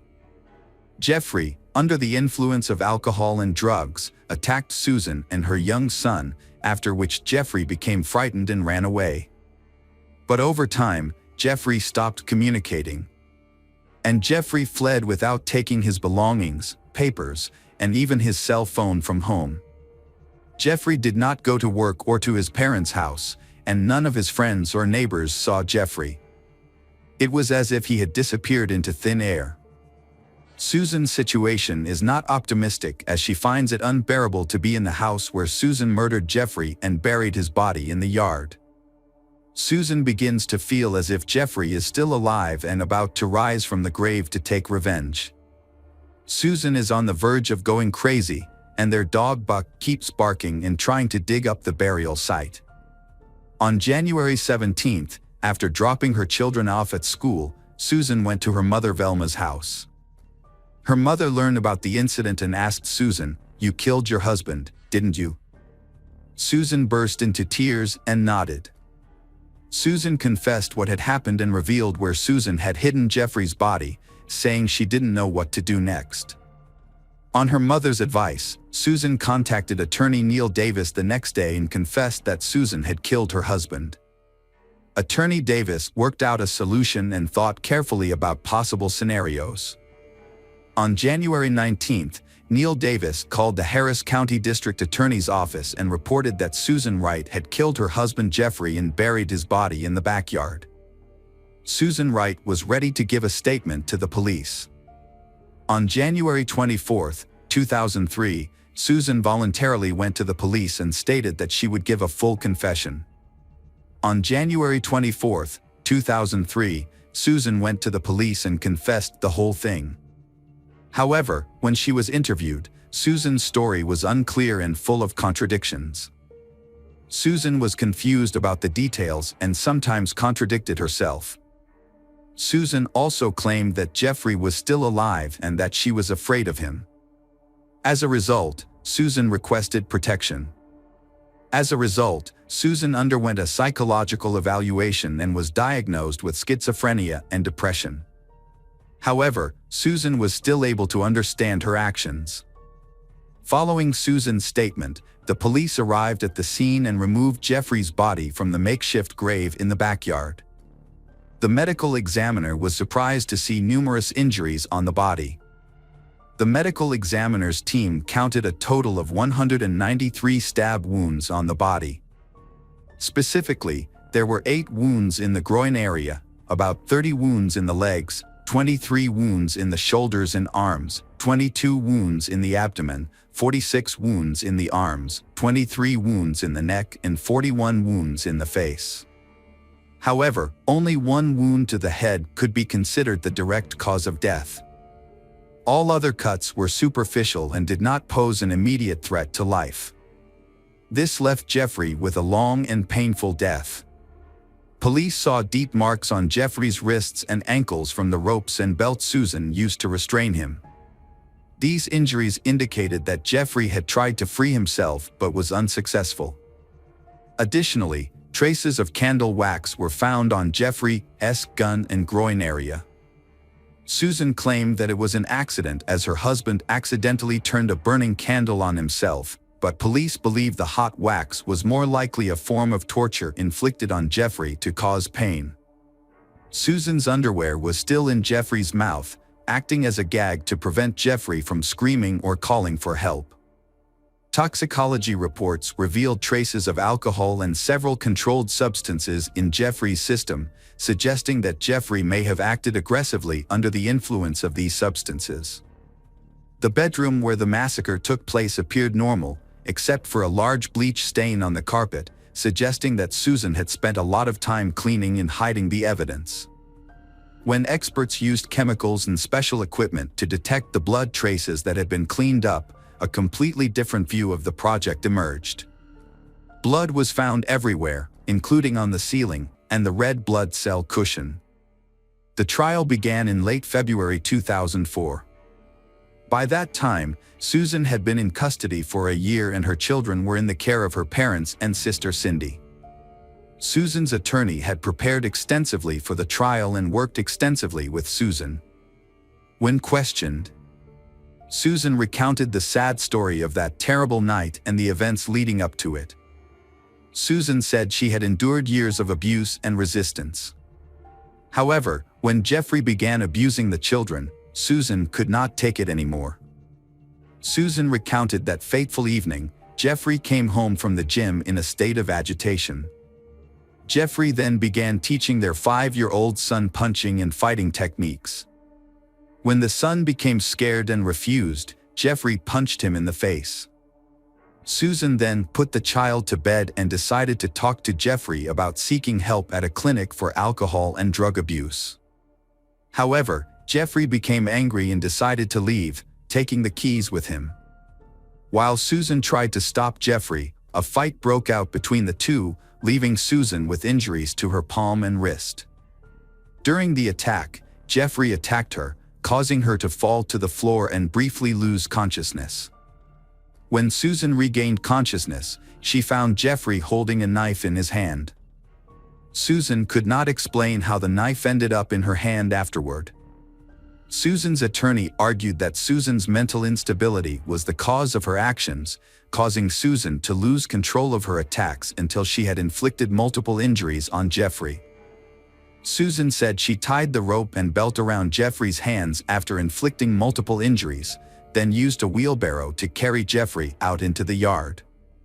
As for the scraps found, Susan claimed they came from a candle that Susan had left on her bedside table that night when she had left the nightlight on. Susan could not explain why her underwear appeared in Jeffrey's mouth. The prosecution's argument and conclusion were more convincing and reasonable.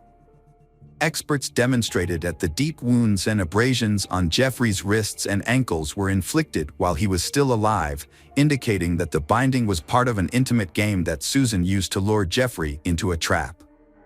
Therefore, it was reasonable that Susan's underwear had replaced the gag in Jeffrey's mouth.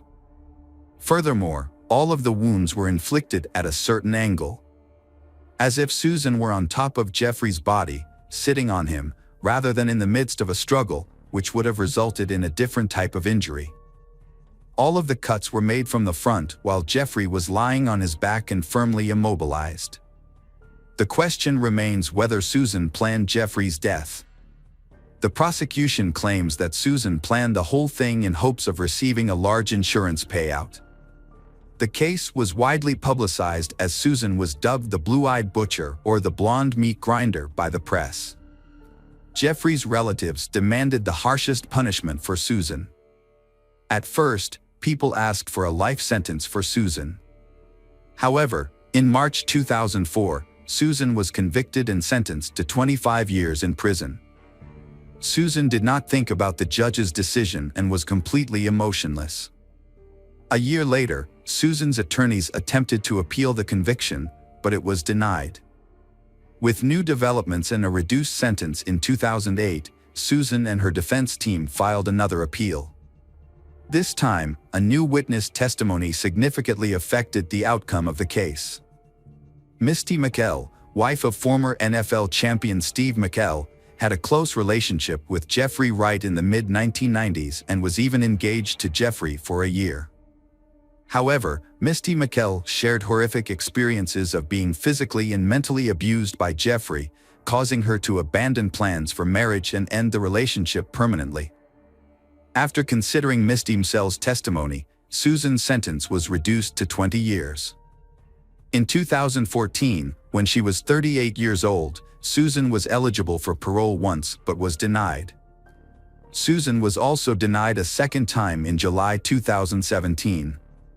Finally, after 16 years in prison, Susan was released in the winter of 2020, when she was 44 years old.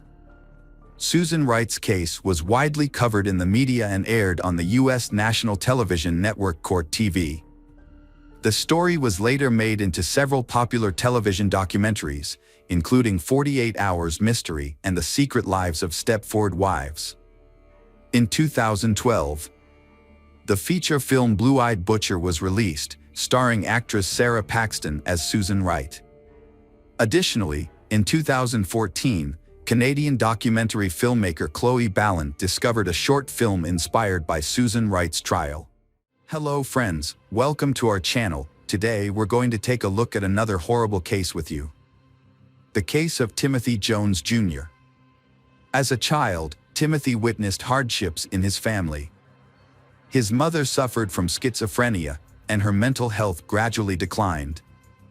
Eventually, she had to leave home to receive constant care. When Timothy was 20, his father moved with him to his grandmother's house. There, Timothy faced domestic violence, substance abuse, and alcohol abuse. Despite his difficult upbringing, Timothy showed an aptitude for mathematics and computer engineering. He could solve problems easily and take apart and reassemble computers to make them run faster. However, things changed when Timothy reached his teens. At age 10, he began hearing voices in his head. By middle school, he was using drugs and drinking excessively. At age 15, he suffered a traumatic brain injury in a car accident that affected the frontal lobe of his brain, the area that controls impulses and is associated with mental illness. After the accident, Timothy exhibited unusual behavior and was very irritable. He felt jealous of his father and believed that anyone who had a relationship with him was causing his father to neglect him. Over time, Timothy believed that his father did not love him and feared being abandoned. Although his intelligence developed, his emotional development was affected, causing him to have a childlike mentality and lack of empathy. After graduating from high school, Timothy Jones Jr. dreamed of joining the United States Navy. His intelligence helped him to study there, but he lacked athletic ability and discipline. He lasted only a few weeks of training and often cried out of frustration. He had difficulty keeping up with the rigorous requirements, which led to depression and a drug test that revealed substance abuse, resulting in his expulsion. In 2000, Timothy began associating with people involved in bad activities. Police found him in possession of illegal narcotics and writing checks in his father's name. The police forced Timothy's father to control his son or face arrest himself. In 2001, Timothy Jones Jr. was sent to a work camp in an Illinois state prison for a year. When he was released, he seemed to have changed, with religion becoming the main driving force in his life. Timothy met Amber while they were both working at an amusement park in Chicago. After a while, in 2004, he invited her to his church. Within weeks, they decided to marry, in keeping with the church's expectation of immediate marriage. Amber was 19 and Timothy was 22. However, Amber soon learned about the strictness of the church.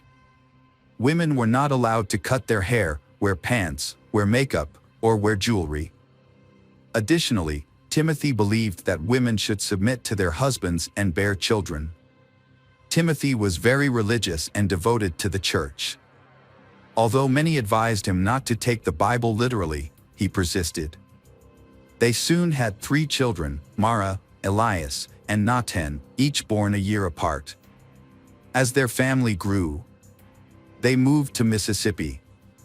There, Timothy graduated with highest honors from State University, earning a degree in computer science and engineering. Timothy Jones Jr. was building a family while working multiple jobs, and his family was extremely proud of him. With a promising future, Tim was truly a talented man, and everything seemed to be going well for him. He had secured a job at Intel as a computer chip manufacturer, which his wife, Amber, saw as an opportunity for a better life. After living in student housing in Mississippi, they dreamed of a larger home to raise their 3 children and even considered hiring a nanny. However, things did not go as planned. Timothy bought an old mobile home on a dirt road in Red Bank because he dreamed of living on a farm. He purchased animals to raise, and Amber stayed home to care for them. By 2012, they had 2 more children, and problems began to arise. Timothy wanted Amber to homeschool the children, even though she only had a high school education. Amber felt lonely and isolated, with no family nearby and Timothy's family far away. She felt inferior to her intelligent and educated husband. The tension in Timothy and Amber's marriage increased when Timothy accused Amber of having an affair with a neighbor. Their marriage began to fall apart, and they started to consider divorce. Timothy did not want Amber involved in the children's lives, so he sought the help of a therapist and asked his divorce attorney to declare that he was capable of raising the children alone. Amber, without a lawyer and unsure of what to do, decided that it was best for the children to stay with their father. She felt she had nothing to provide for the children, as she had no job or education. Ultimately, the court decided that Timothy would have primary custody as the sole financial provider, and Amber would be granted regular visitation rights. After leaving her husband and children, Amber faced many difficulties. Meanwhile, Timothy began to lose control and suffer from his failed marriage. He started using drugs and alcohol again and struggled with the voices in his head. He became easily angered over small things.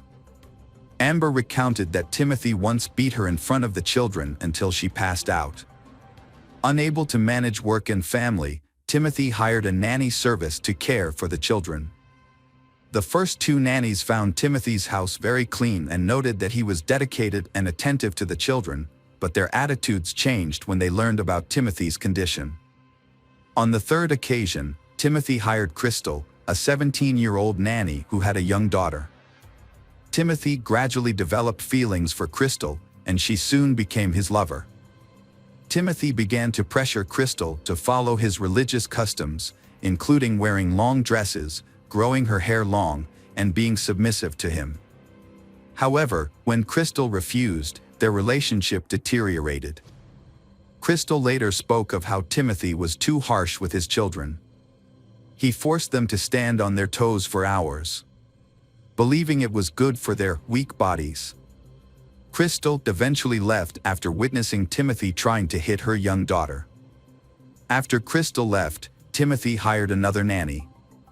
The new nanny noticed a major change in Timothy's home. Once clean, the house was now littered with trash and dirty clothes, and there were even cockroaches. Over time, Timothy became increasingly violent and punished his children daily. He imposed a restricted diet, feeding them only oatmeal throughout the day and limiting them to 1 meal. In August 2014, the nanny contacted South Carolina Social Services to report conditions at Timothy's home. She described the lack of food and physical abuse the children were subjected to. In fact, the violence was so severe that teachers had reported it to the agency months earlier. The agency had previously required Timothy to sign a non-abuse pledge, but the children came to school with bruises and provided evidence linking them to the violence. On the afternoon of August 28, 2014, Timothy picked up the children. At the time, he was very angry about an electrical problem in the house. Timothy took his anger out on his 6-year-old son, Nathan, and repeatedly made Nathan bend down to pick up sand as punishment. Every time Nathan slowed down, Timothy hit him with a belt. While Nathan was being punished, Amber, Timothy's ex-wife, called to talk to the children. She made several calls until Timothy answered at 7:10.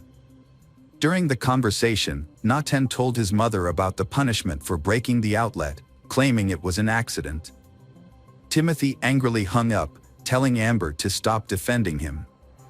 After hours of torture, Nathan was exhausted, dehydrated, and begged for it to stop. He passed out, ending it all. Timothy took Nathan to bed and left him without giving him water or help. Call records show that Amber called 8 more times after that.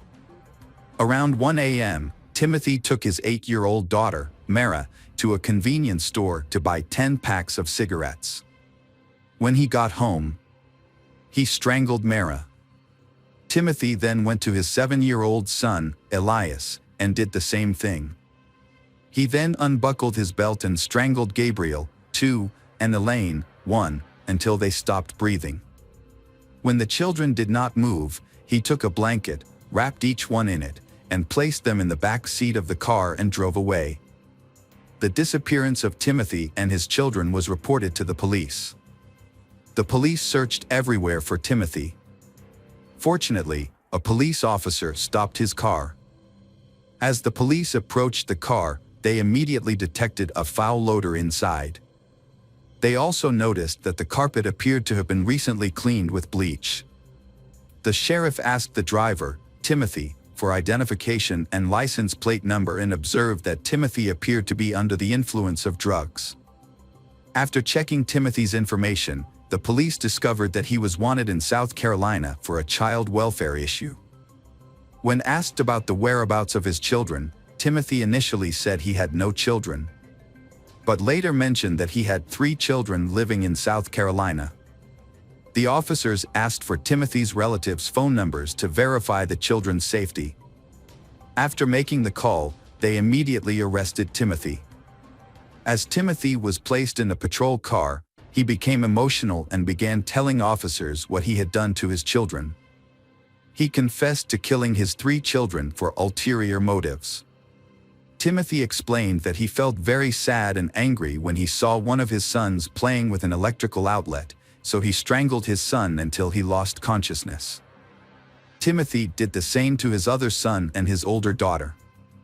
He strangled his daughter until she turned blue. In another account, Timothy claimed that his son was trying to hurt him when he saw him playing with an electrical outlet, which prompted him to kill him. In one recording, investigators heard a discussion about Timothy Jones Jr. subjecting his 6-year-old son, Nathan, to hours of punishment. This was because Nathan had accidentally turned off an electrical outlet in the living room. Timothy said he put Nathan to bed afterwards, but when he checked on him, he found him dead. When asked why he did this, Timothy said he heard voices in his head and believed his children were plotting against him. He also thought his children would be happier if they went to heaven. So he decided to kill all of them. After killing his children, Timothy traveled throughout the Southeast with the bodies of his 5 children covered in blankets in his car. He eventually dumped them in a remote wooded area in Alabama. In a second statement, Timothy said Nathan's punishment had gotten out of hand. When he went to Nathan's room, he found him dead. Not knowing what to do, Timothy decided to end the lives of all his children.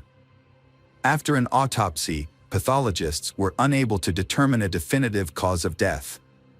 However, they theorized that Nathan may have been too weak from the excessive punishment Timothy had imposed on him, making it easier to kill Nathan. Investigators questioned Timothy's actions, particularly why he did not call 911 immediately after the incident.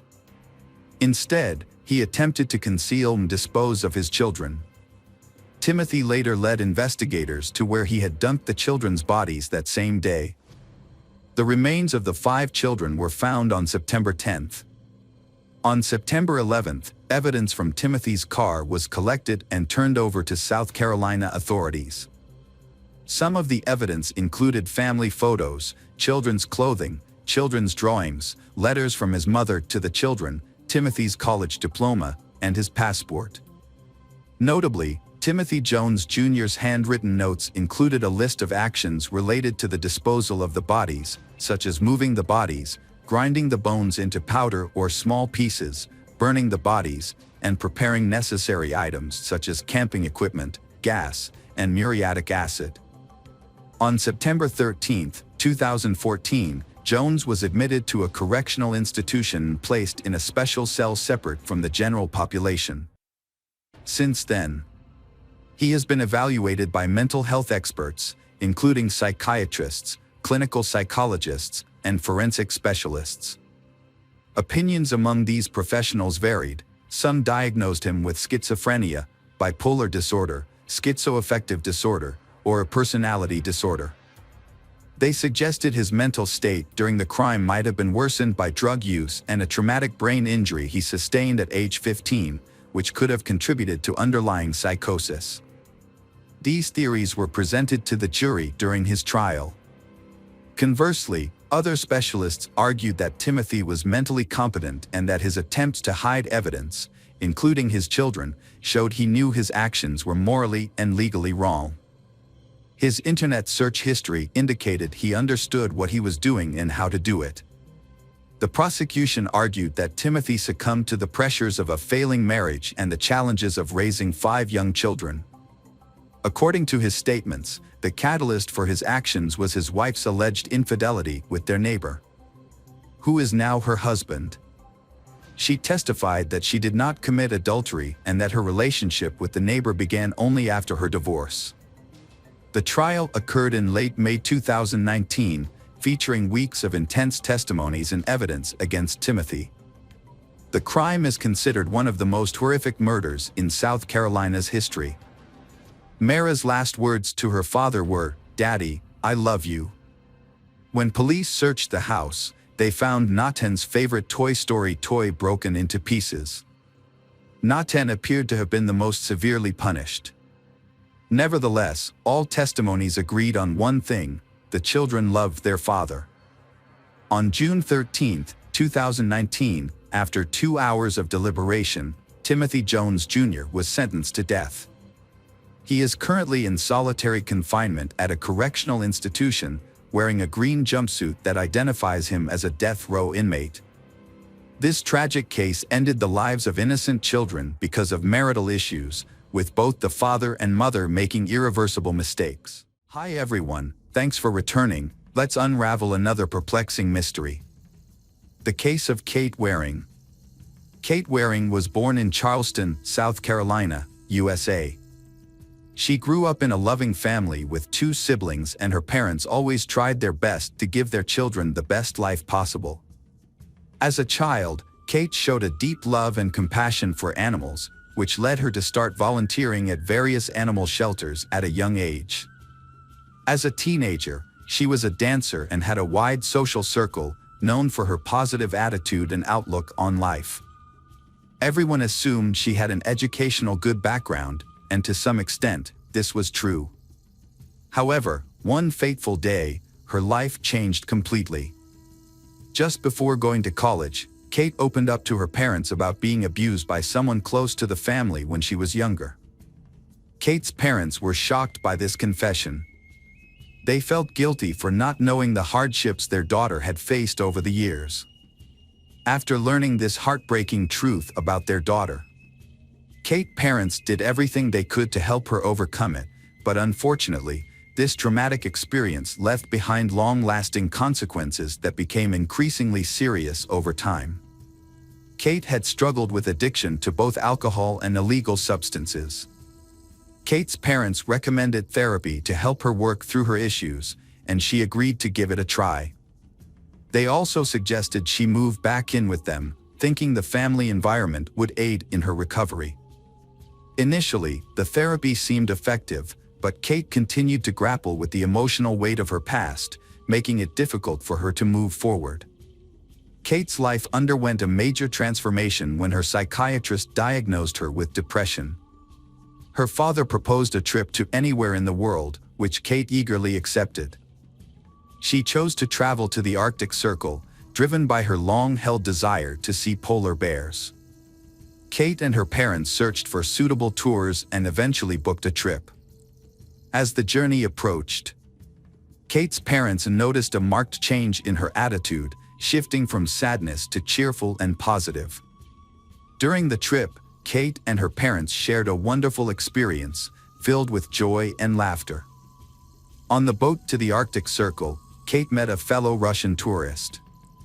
They kept in touch throughout the trip, and when the trip ended, they still exchanged letters. Kate developed strong feelings for him, and eventually, which led her to make the decision to travel to Russia. Kate had finally begun to overcome her depression after traveling with her family in another country. However, due to visa issues, she was forced to return home. Despite this incident, Kate seems to have found joy in her life again. She planned to resolve her visa problems and had even started writing a book for her children. But everything changed on Saturday, June 12, 2009.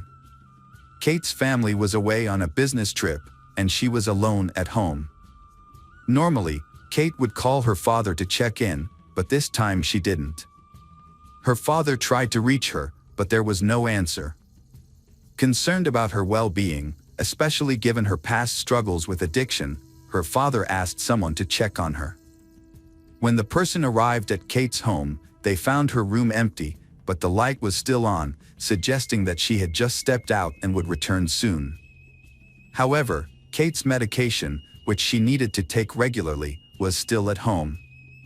Her parents were anxious, but they decided not to panic, thinking that Kate, being 28 years old, was capable of taking care of herself. They decided to wait until Monday, at which point parents intended to contact the police. On Monday morning, Kate's father received a call from the bank. A bank employee informed him that someone had tried to cash a check for over $4,000 from Kate's account. The bank was unable to contact Kate, so they reached out to her father. This situation raised suspicions, as Kate's father knew she only had a few $100s in her account. The bank's security team contacted Kate's father due to the large amount of the check. Although Kate's signature on the check appeared to be genuine, the bank still had concerns. The man who tried to cash the check was identified as Nathan Paet. Kate's father did not recognize Nathan's name, but he assumed Nathan might be an acquaintance of Kate's since the bank had verified her signature. As Kate was still unreachable, her father decided to contact the police. The police launched an investigation into Kate's disappearance and began by questioning Nathan Paet. Nathan claimed to have known Kate for years and stated that she had written the check to pay off old debts. He also claimed that he had frequently lent Kate money for various purchases, including clothing and jewelry. Investigations into Kate's disappearance led detectives to speak with her friends. They revealed that Kate had a long-standing friendship with Nathan. Although they were very close, her friends insisted that the relationship was not love. Nathan told detectives that he met Kate on Friday night and took her out for dinner at a restaurant. After dinner, he drove her home and then went about his own business. To support his alibi, Nathan showed detectives text messages he had exchanged with Kate, confirming their dinner plans. He also allowed detectives to search his home, where he lived with his mother, but nothing suspicious was found. However, the police still suspect his connection with the check and did not rule Nathan out as list of suspects. Detectives reconstructed Kate's activities on Friday night to determine her last whereabouts before she disappeared. She had seen her therapist in the afternoon and then visited the gym. Later, Kate entered a store and purchased a bottle of wine. Security footage showed her talking on the phone at the time, and it is possible that she was speaking with Nathan, who later picked her up and took her to dinner. Kate's parents remembered another unsettling detail from the day she went missing. Although she mentioned having some problems, she didn't specify what they were. Unfortunately, her parents did not remember this conversation until a few days later, and by then, the information was too late to be of any help in the search. As the weeks went by, Kate remained missing. Her parents felt frustrated with the police, believing they weren't doing enough to find Kate. However, in August, the case gained new information when a team of former police officers, led by lawyer Andy Savage, took it on. This team had been privately investigating unsolved cases and was particularly drawn to Kate's. The team consisted of 5 individuals, and all have significant experience in the investigative field. One of them, former Detective James Randall, began by examining Kate's bedroom. He noticed two suspicious things. Firstly, he found a packet of medication that Kate took regularly. Kate's parents confirmed that she was very diligent in taking her medication, so the fact that the packet was left behind was highly alarming. Next, a team member found Chinese currency on Kate's bed, which raised questions since Kate's parents had no idea where she got it or why she needed it. To gather more information, the team brought in Bobby Mitter, an expert in tracking individuals online. His skills are really useful. Bobby discovered that on the night Kate disappeared, she called her friend James around 10 p.m., but he didn't answer. Kate left a disturbing voicemail, saying someone had stolen her credit cards. Kate's phone was last active at 1:53 a.m., for some unknown reason, when she called her own voicemail. Further investigation by member Lewis revealed that the call was made from James Island, just a few kilometers from Kate's house. Another team member, Eugene Fraser, spoke with acquaintances on James Island and found something suspicious. Ethan Mack, who had allowed police to search his mother's home, didn't actually live there. Instead, he rented an apartment in a nearby building. Eugene's acquaintance, who happened to be Ethan's landlord, provided this crucial information. The detectives dug deeper and discovered that the police had not Ethan thoroughly investigated. They had only done a cursory search of his mother's house. The team decided to take matters into their own hands and began their own investigation. In the process, they found out that Ethan had a girlfriend named Heather Camp. When they asked Kate's parents about Heather, her mother remembered a strange encounter. About a month before Kate's disappearance, Kate had met Heather on a train from Washington, D.C., where Kate was experiencing visa issues to Russia. Heather had told Kate that she had been robbed of her wallet and was now destitute. Kate offered to help and lent her a substantial amount of money. Heather said she has found a job as a pediatric surgeon in South Carolina and will start work soon. Heather later said that her daughter had tragically died in a car accident in New Jersey. Her actions following this announcement seemed irrational and confusing. She did not go there, and her demeanor suggested that her daughter's death did not affect her greatly. Furthermore, they discovered that Heather was facing fraud charges in Indiana. She had impersonated a licensed physician by falsifying paperwork. The team gathered significant data, forcing them to re-examine the case from a new perspective. However, when they presented their findings to the police were completely reluctant to continue the investigation. The team discovered that the only way to get the police to take action was to gather undeniable proof that connected Heather to Kate's disappearance. To obtain this evidence, the team took drastic measures. They convinced the person who rented an apartment to Ethan Mack to install a hidden camera outside his apartment door. Additionally, they placed a GPS tracker in Ethan's car, allowing them to monitor his movements. Their efforts soon paid off. After analyzing Ethan's travel patterns, the detectives discovered that he had visited multiple pawn shops throughout the city. They followed his trail and found that at each shop, Ethan was selling small batches of jewelry. Although they couldn't confirm whether the jewelry belonged to Kate, the detectives felt they were closing in on a crucial lead. The group then hits a major roadblock when Ethan and Heather's landlord threatens to evict them because they haven't paid their rent. This made the detectives' investigation difficult, as losing access to the apartment would hinder their ability to monitor Ethan and Heather's activities. To address this issue, the detectives devised a plan to persuade the landlord to grant Ethan and Heather an extension on their rent payment. In exchange, the landlord required both Ethan and Heather to sign a contract committing to pay the outstanding debt. The team successfully negotiated this arrangement, and once the contract was signed, they immediately sent it to the laboratory for analysis. The primary objective was to compare the handwriting on the contract with Kate's signature on the $4,000 check. The results yielded a significant breakthrough. The handwriting expert confirmed, with absolute certainty, that the signature on the check matched Heather's handwriting on the contract. The team discovered that Heather had forged Kate's signature. However, they knew the police would be uncooperative, so they devised a new plan. They convinced the landlord to help them by telling Ethan that the apartment needed insect treatment. The team leader, dressed as an exterminator, accompanied the landlord to the apartment. But their plan almost failed. They realized Ethan only moved the car away from the house and did not actually leave. Upon entering the apartment, the investigator and the landlord were met with an unexpected surprise. Ethan was still at home, and Heather was the one driving his car.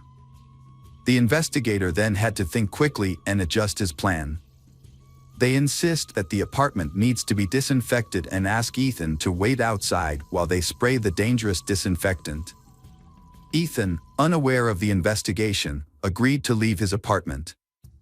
Meanwhile, investigators begin searching for evidence to prove Ethan's involvement in Kate's disappearance. They found Ethan's backpack and examined its contents. Discovering Chinese money, it resembles the bills found on Kate's bed. However, the search yielded no other significant clues. The investigator and the landlord pretended to complete their task and left. The team needed a new strategy. After reviewing the footage from the camera outside Ethan's apartment, they noticed a man frequently entering the building, Terry Williams, a neighbor of the couple. The detective suspected that Terry might have information about Ethan and Heather's involvement in Kate's disappearance. The team decided to take a risk and offered Terry a substantial sum of money in exchange for his cooperation. They visited Terry's apartment with the offer, hoping he would reveal what he knew about Kate's disappearance. Detectives encountered an unexpected situation when they told Terry what was happening. Unbeknownst to them, Heather was at her home and overheard the conversation between the detectives and Terry. When the detectives started talking to Terry, Heather was extremely frightened. She immediately called Ethan and explained the situation in a hysterical state. The investigation team did not expect this, and they spent the next few days coming up with another plan. However, Terry later contacted the detectives and invited them to his home to discuss. Upon arriving at Terry's apartment, he reveals that although Ethan and Heather did not directly tell him about their involvement in Kate's disappearance, but he had suspected that the couple had done something wrong to Kate.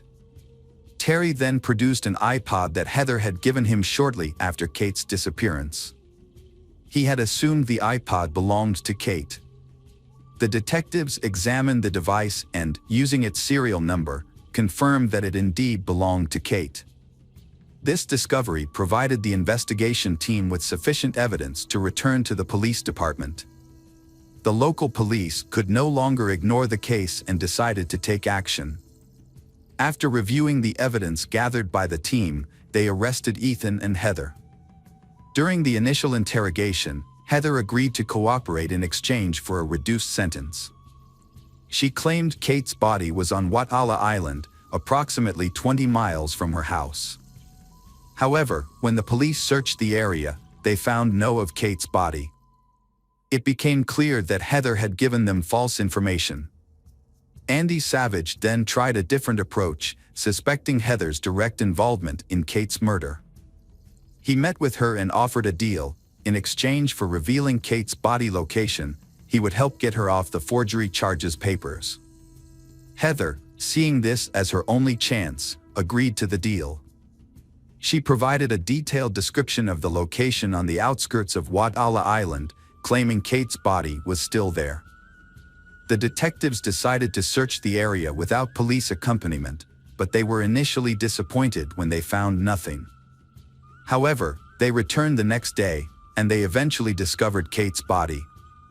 The forensic doctors were unable to determine the cause of Kate's death. But the truth eventually came to light when Heather began to confess. In August 2009, Heather signed a confession admitting to murder, obstruction of justice, and bank check forgery.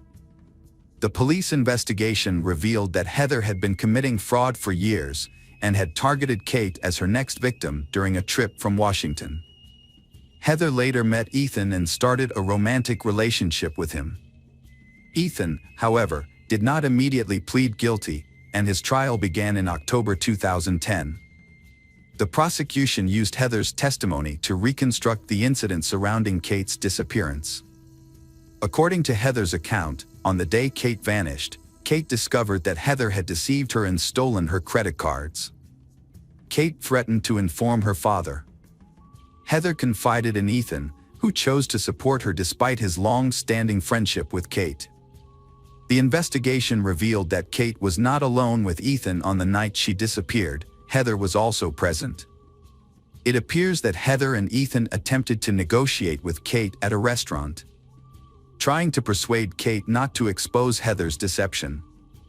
During this meeting, Heather may have promised Kate that when she got to Ethan's apartment, Heather would return the stolen credit card to her. Upon Kate's arrival, Heather and Ethan may have been waiting for the right moment to end her life. However, the court ultimately questioned Heather's account of the incident and found her guilty, sentencing her to 39 years in prison. Ethan received a slightly more lenient sentence of 25 years. Hi everyone, thanks for returning. Let's unravel another perplexing mystery. The case of Romina Celeste Núñez. Romina Celeste Núñez was born in 1990 in Asunción, the capital of Paraguay. She is the oldest of two daughters. After her parents' divorce at a young age, her mother, Miriam Rodriguez, single-handedly raised the girls. Despite her ex-husband's lack of financial support and interest in their daughters, Miriam worked several jobs to support her family financially. When she was still a schoolgirl, Romina got a job in order to help her mother and younger sister. At 17, she began a dating relationship with a man named Christopher. He pursues her romantically and they make plans for the future together. When Romina discovered she was pregnant, she informed Christopher. Rather than being supportive, he gave her a difficult choice. She had to decide between ending the pregnancy or breaking up with him. Romina was deeply hurt by Christopher's words, but she sought the advice of her parents. After their discussion, she decided to keep the child. Her main concern was that if she had an abortion at such a young age, she might never be able to become a mother again. Romina felt she had no other choice. Her lover, Christopher, ended all contact with Romina, never showing any interest in her or their child's future. At 18 years old, Romina gave birth to a son named Lucas. However, the arrival of the baby made their already difficult financial situation even worse. Money was scarce, and Romina's mother had to support both her daughter and her grandson. Desperate to improve their situation, Romina moved to Spain, hoping to find better job opportunities. However, in Paraguay, she struggled to find a decent job with good pay. She then reached out to her maternal aunt, who lived in Spain, and the aunt invited Romina to join her. Romina's aunt reassured her that settling in Europe, particularly in Spain, would be easier and offered more opportunities. Romina made a quick decision and packed her essentials. She bought a plane ticket to Spain and set off, leaving her 2-year-old son with her mother and younger sister temporarily. She planned to reunite with her son once she found a new home and a stable job. In the late summer of 2010, Romina flew to Madrid and then traveled to the nearby town of Alcobendas, where her aunt took her in. Romina quickly started looking for work and was lucky. She landed a job as a hotel administrator, earning a decent salary. She sent some of the money back home and used the rest to rent her own apartment, not wanting to be a burden to her relatives. It wasn't long before Romina met a man named Javier, with whom she had a passionate romance. Javier was also an immigrant, having left El Salvador a few years prior in search of a better life. He worked in construction and seemed like a good partner. Romina's situation became complicated when she became pregnant. Despite this, she and Javier tried to make their relationship work. However, after the birth of their son, they eventually broke up. The breakup left Romina in a difficult position as a single parent in a foreign country with no clear direction. Romina's aunt provided temporary support by letting her stay with her. A few months later, when her son was around 6 months old, she went back to work due to financial necessity. However, her life took another turn for the worse. Initially, she ignored her poor health, attributing it to stress and exhaustion. Eventually, she visited a doctor and was diagnosed with cancer. She underwent multiple rounds of chemotherapy, which caused significant physical changes, including hair loss and weight loss. Despite these challenges, she bravely battled the disease and eventually overcame it. Following her treatment, Romina made a quick recovery and continued to work.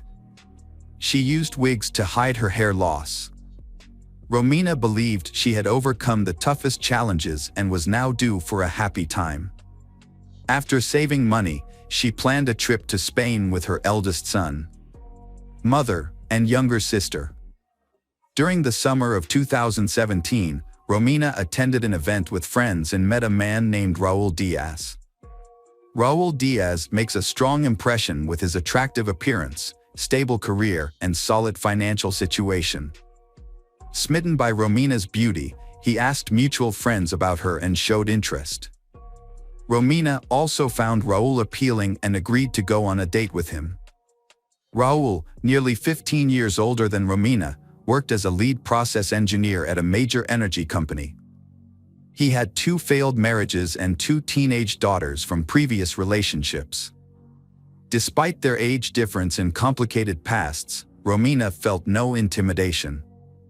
As a single mother raising sons from 2 previous relationships, Romina felt a connection with Raul. After their first date, the couple knew they were meant to be and didn't want to be apart.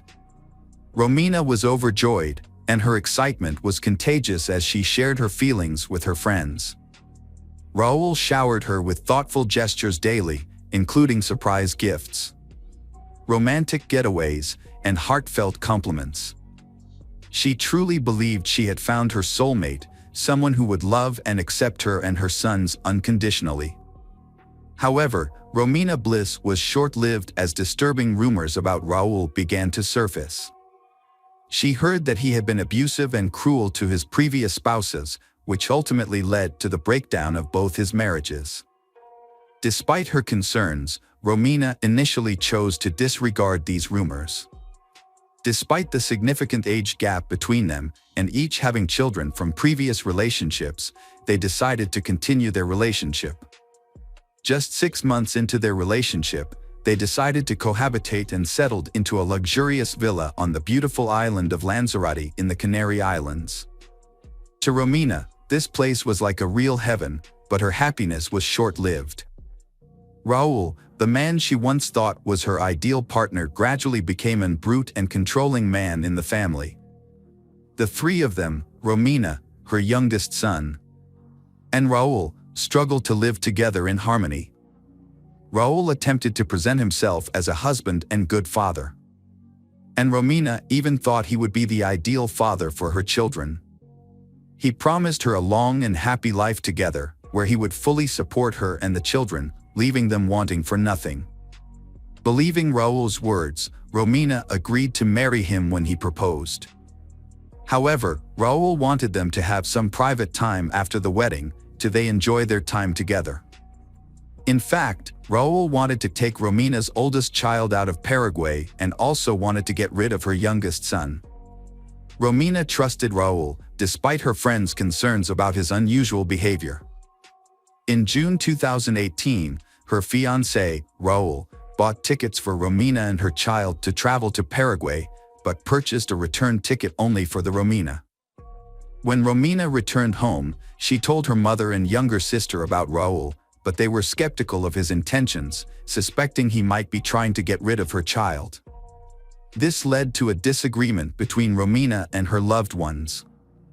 A few days later, Romina returned to Spain, she promising to return in the fall. Upon Romina's return, she was warmly welcomed and experienced 2 months of happiness with Raul. However, in August, just a few days before their wedding, he brutally attacked her. This incident shocked Romina, but Raul begged for forgiveness on his knees, promising it wouldn't happen again. Believing him, Romina didn't report the incident to the police and kept it a secret. On August 10th, she held a wedding with Raul, covering up her bruises and marrying the man who would later take her life. 2 weeks after her wedding, Romina traveled back to Paraguay for a brief visit with her family, rather than to pick up her sons as she had originally intended. Romina's mother and younger sister were shocked by the changes they saw in her. Romina seemed upset and lost, had a noticeable limp, and bruises on her neck, which she tried to conceal with a scarf. When asked about her condition, Romina would remain silent or claim the injuries were caused by an accident. Romina told her family that her husband suggested the visit, as she had not seen her children in a while and missed them dearly. Her mother, Miriam, even praised her son-in-law for his kindness. However, Miriam still sensed something was wrong and was concerned about her daughter's unhappiness. Romina spent almost a month at home, which surprised her family, especially since she had just gotten married. Eventually, in mid-September, she secretly borrowed money from relatives for a return ticket to Spain. This was because her husband refused to pay for her trip back. This should have been a warning, but Romina still held on to the hope that her marriage would ultimately be happy. Romina's mother, younger sister, and 2 sons last saw her at the airport on September 17th. After returning to her husband, Romina's life gradually turned into a nightmare. It was eventually revealed that her husband, Raul, was addicted to drugs and no longer hid his addiction from her. While under the influence, he became violent and tortured her. Although Raul repeatedly abused Romina, whenever she tried to leave him, he would make promises to change and vow that the abuse would not happen again. After each incident, there will be a brief period of peace, during which Raul will show affection, where Raul would show affection, give gifts, and plan romantic dates. However, over time, these lulls became shorter, and the episodes of violence occurred more often. Just before the new year, Romina confided in her best friend about her fear of Raul, believing he might one day kill her. On December 29th, Raul severely beat Romina, forcing her to seek medical attention. Hospital staff suspected something was wrong and wanted to report the matter to the police. However, Raul intervened, claiming Romina had injured herself and denying any wrongdoing. Romina then refused hospitalization, choosing to go home instead. On January 1, 2019, Miriam, Romina's mother, attempted to reach her daughter by phone multiple times, but Romina didn't answer. Concerned, Miriam then called her daughter's spouse, Raul, but he didn't answer either. After several days of not hearing from her daughter, Miriam sent a message to Raul stating that she was going to report this to the police if she didn't get any feedback. Raul immediately responded by calling Miriam back and explaining that he and Romina had an argument on December 31st. Following the argument, Romina packed her belongings and left him. Raul assured Miriam that Romina was just upset and would return once she cooled down, as she had done before, in similar situations. However, Miriam was not convinced by Raul's explanation and suspected that something may have happened to her daughter. She insisted that Raul go to the police to report the situation. Raul did not report his wife's disappearance until January 8th, and only did so because her relatives pressured him to take action. However, his story was different this time. He claimed his wife had taken his money after they quarreled and might have traveled to Paraguay to visit their children. Raul's testimony was inconsistent and contradictory, fueling further questions and doubts. As a result, law enforcement took a closer look at Raul and the couple's life. After interviewing friends and relatives, they uncovered signs of a troubled marriage. Romina had confided in loved ones about Raul's abusive behavior. Others had noticed bruises and injuries on her body, leading them to suspect that something more serious was going on. Raul was placed under secret surveillance, and his phone calls were tapped. Despite this, he seemed to know that he was being watched and was extremely cautious for a long time. The investigation continued, and investigators soon discovered a crucial piece of information. On December 29th, Romina was taken to the hospital with severe signs of beatings, but her husband forbade her from reporting the incident to the police. This incident did not happen just once, as Romina had reported domestic violence a few months ago, but she withdrew the report the next day. Raul eventually let his guard down during a phone conversation with a police officer who was a relative. In this conversation, he claimed that his wife was no longer alive and that her body would never be found. This is an important lead in the case, and Raul was arrested as the main suspect. He was then taken in for an interrogation. During questioning, Raul claiming that on New Year's Eve, Romina had become intoxicated and demanded that he move her children into their home immediately. When he refused, Romina became aggressive, throwing objects at him and starting a fight. Raul claimed that he left the house to calm down, but returned a couple of hours, he later to find Romina unresponsive in the bathtub. Raul claimed Romina died from suffocation due to being heavily intoxicated, but he was afraid of being suspected of being her killer.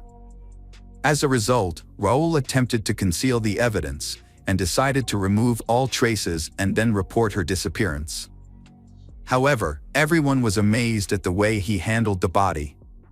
Raul claimed that he burned Romina's body in a barbecue area located in a private courtyard of their upscale residential complex. He believed the private location would prevent neighbors from seeing or smelling the burning body. Unfortunately for Raul, a barbecue is not an efficient tool for burning a body, and the remains were still intact after a few hours. He then took out the remains, dismembered the body, packed them in bags, and rented a car a couple of days later. Raul drove to a remote, deserted area on the island and threw the dismembered body into the sea from a rocky point. Authorities searched the shoreline for weeks, scouring the areas where Raul claimed he had disposed of the remains. Divers were also involved in searching the ocean floor. Tragically, despite massive search efforts involving numerous volunteers, no body fragments were recovered. The case continued unfolding, with Raul eventually being formally charged with domestic violence and murder on January 16th. Following a thorough search of Raul's home using specialized equipment and luminol, investigators discovered multiple traces of washed-up blood in various rooms. The investigation also revealed that Raul had bought caustic soda on the internet, a strong chemical often used to dissolve and remove organic substances and old paint. In a room on the second level, further evidence was uncovered. The man had attempted to clean a bloody stain on the floor, but in doing so, he damaged the flooring and decided to paint over the area. According to the investigation, this room is where Raul chopped his wife into pieces. Key evidence was discovered that suggested a violent struggle took place. A broken piece of Romina's fingernail with blood and a layer of skin from Raul were found on the floor, indicating she was still alive and resisting when the attack occurred. Additionally, in the bathroom, Romina's contact lens was discovered stuck to a tile on the wall, possibly dislodged from a forceful blow to her face. Despite their exhaustive search, investigators initially failed to find Romina the body. However, the police station received a call from a tourist who reported a suspicious object on the beach, a piece of lung tissue that could have belonged to either a human or an animal. In late February, forensic analysis confirmed that the lung tissue belonged to Romina. Throughout the investigation, Raul maintained his innocence, sticking to his claim that Romina had unintentionally drowned in the bathtub due to intoxication. Notwithstanding evidence of a violent struggle found in a house, Raul insisted he did not use any tools or objects to dismember her body. Raul's claim of trying to burn his wife's body completely on a barbecue was untrue. There were several reasons why this could not have happened. Firstly, it would have been impossible for him to place his wife Romina's body on the barbecue in his yard. Secondly, even if he had been able to, the prolonged exposure to the fire would not have made the bones fragile enough for them to fall apart on their own without any tools. Additionally, in order to separate the lung from the body, it would have been necessary to open the chest, which could not be done with bare hands. Despite the investigation's proof, it was never determined exactly how Raul killed his wife. However, evidence of a struggle was found in the house, suggesting that he may have beaten her to death. It was clear that Raul had dismembered her body in the same room where he later repainted the floor to cover up the bloodstains. Raul's trial was repeatedly delayed. During this time, he changed lawyers several times. Eventually, due to overwhelming evidence, Raul admitted to accidentally killing his wife during a fight, contradicting his previous claim that he had found her dead in the bathtub. It wasn't until June 2023 that he was finally found guilty. However, Romina's loved ones felt the sentence was too lenient.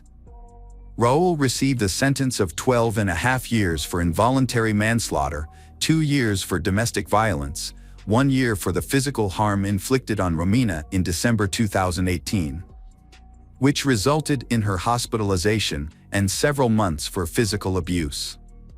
The combined punishment for all the offenses was almost 16 years in prison. Raul is currently serving his sentence, but at the same time, he is trying to have the court's decision overturned by filing appeals. Welcome back, mystery lovers. Today's case is going to keep you on the edge of your seat. The case of Rhonda Casto. Julia Simmons lives with Stephen Nichols, a divorced stock trader, in his 3-bedroom house outside Portland, Oregon. Julia and Stephen met online while she was looking for a place to rent. Julia was impressed by Stephen's charm and kindness. While living together, Stephen met Rhonda Casto, Julia's 20-year-old daughter. Although he is 10 years older than Rhonda, Stephen was attracted to her beauty and admirable personality. Surprisingly, Rhonda also had feelings for Stephen. From there, they began a romantic relationship. As Stephen and Rhonda's relationship became more serious, they decided to live together in Stephen's apartment. During their relationship, Stephen developed a close relationship with Rhonda's family, especially with her 2 sisters, Melanie and Tessa. Tessa, who was 9 years old at the time, was very fond of Stephen because of his fun and playful personality.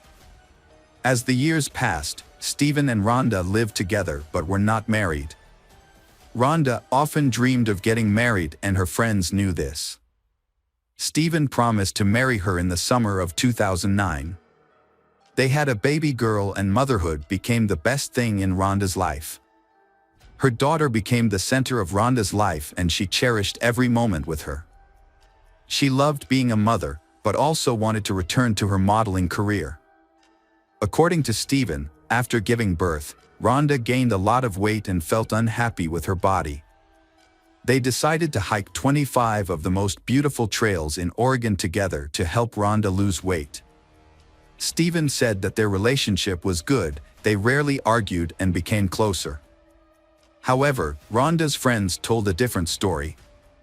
They revealed that Rhonda had confided in them about Stephen's abuse.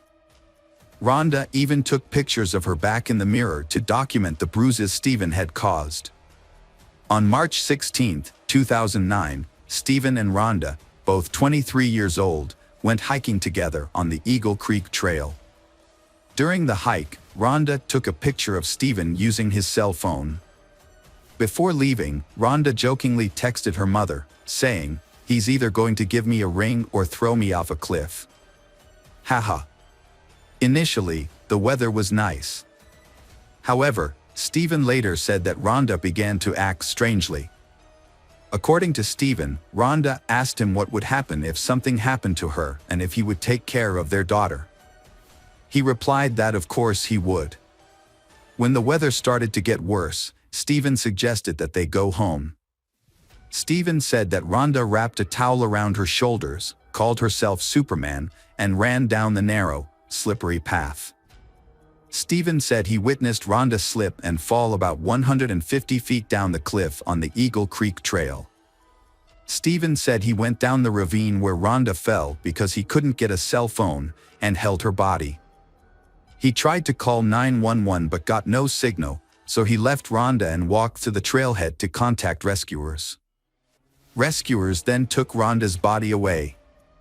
Rhonda's family claimed that Stephen showed no emotion at the funeral, but Stephen denied this and said that he cried a lot.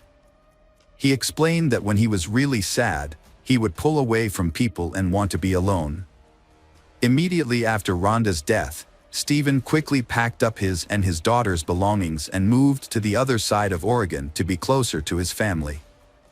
This move left Rhonda's family feeling suspicious and wondering what had happened between Stephen and Rhonda in the final moments before she died. In 2012, Stephen decided to leave the United States to live with his daughter in China. This decision marked a new turning point in the lives of both father and daughter. Stephen decided to move to Wuxi, a city about 75 miles from Shanghai. He had lived in China during his previous marriage and had developed a deep love for the country and its people. During his time in China, Stephen worked as a teacher of English to Chinese businessmen. His and Rhonda's daughter, Ava, quickly adapted to her new life. Within 2 months of moving in, she was speaking fluent Mandarin. Both Stephen and his daughter are thriving and happy in China. Stephen met and fell in love with Landy Yin. Landy and Ava formed a strong bond, with Landy taking on the role of a mother figure. Stephen appreciated how Landy had stepped in and embraced the role of a parental figure to his daughter. After a year of dating, Stephen decided to take the next step in their relationship by proposing to Landy. He was very happy when she said yes. In February 2015, Stephen and Landy returned to the United States to prepare for their wedding. They decided to have 2 wedding ceremonies, one in the United States and one in China, to accommodate both families and friends. Stephen and his daughter arrived in the United States the day before Landy. When they got off the plane in San Francisco to transfer to Oregon, Stephen was approached by police and informed that they needed to arrest him for baggage issues.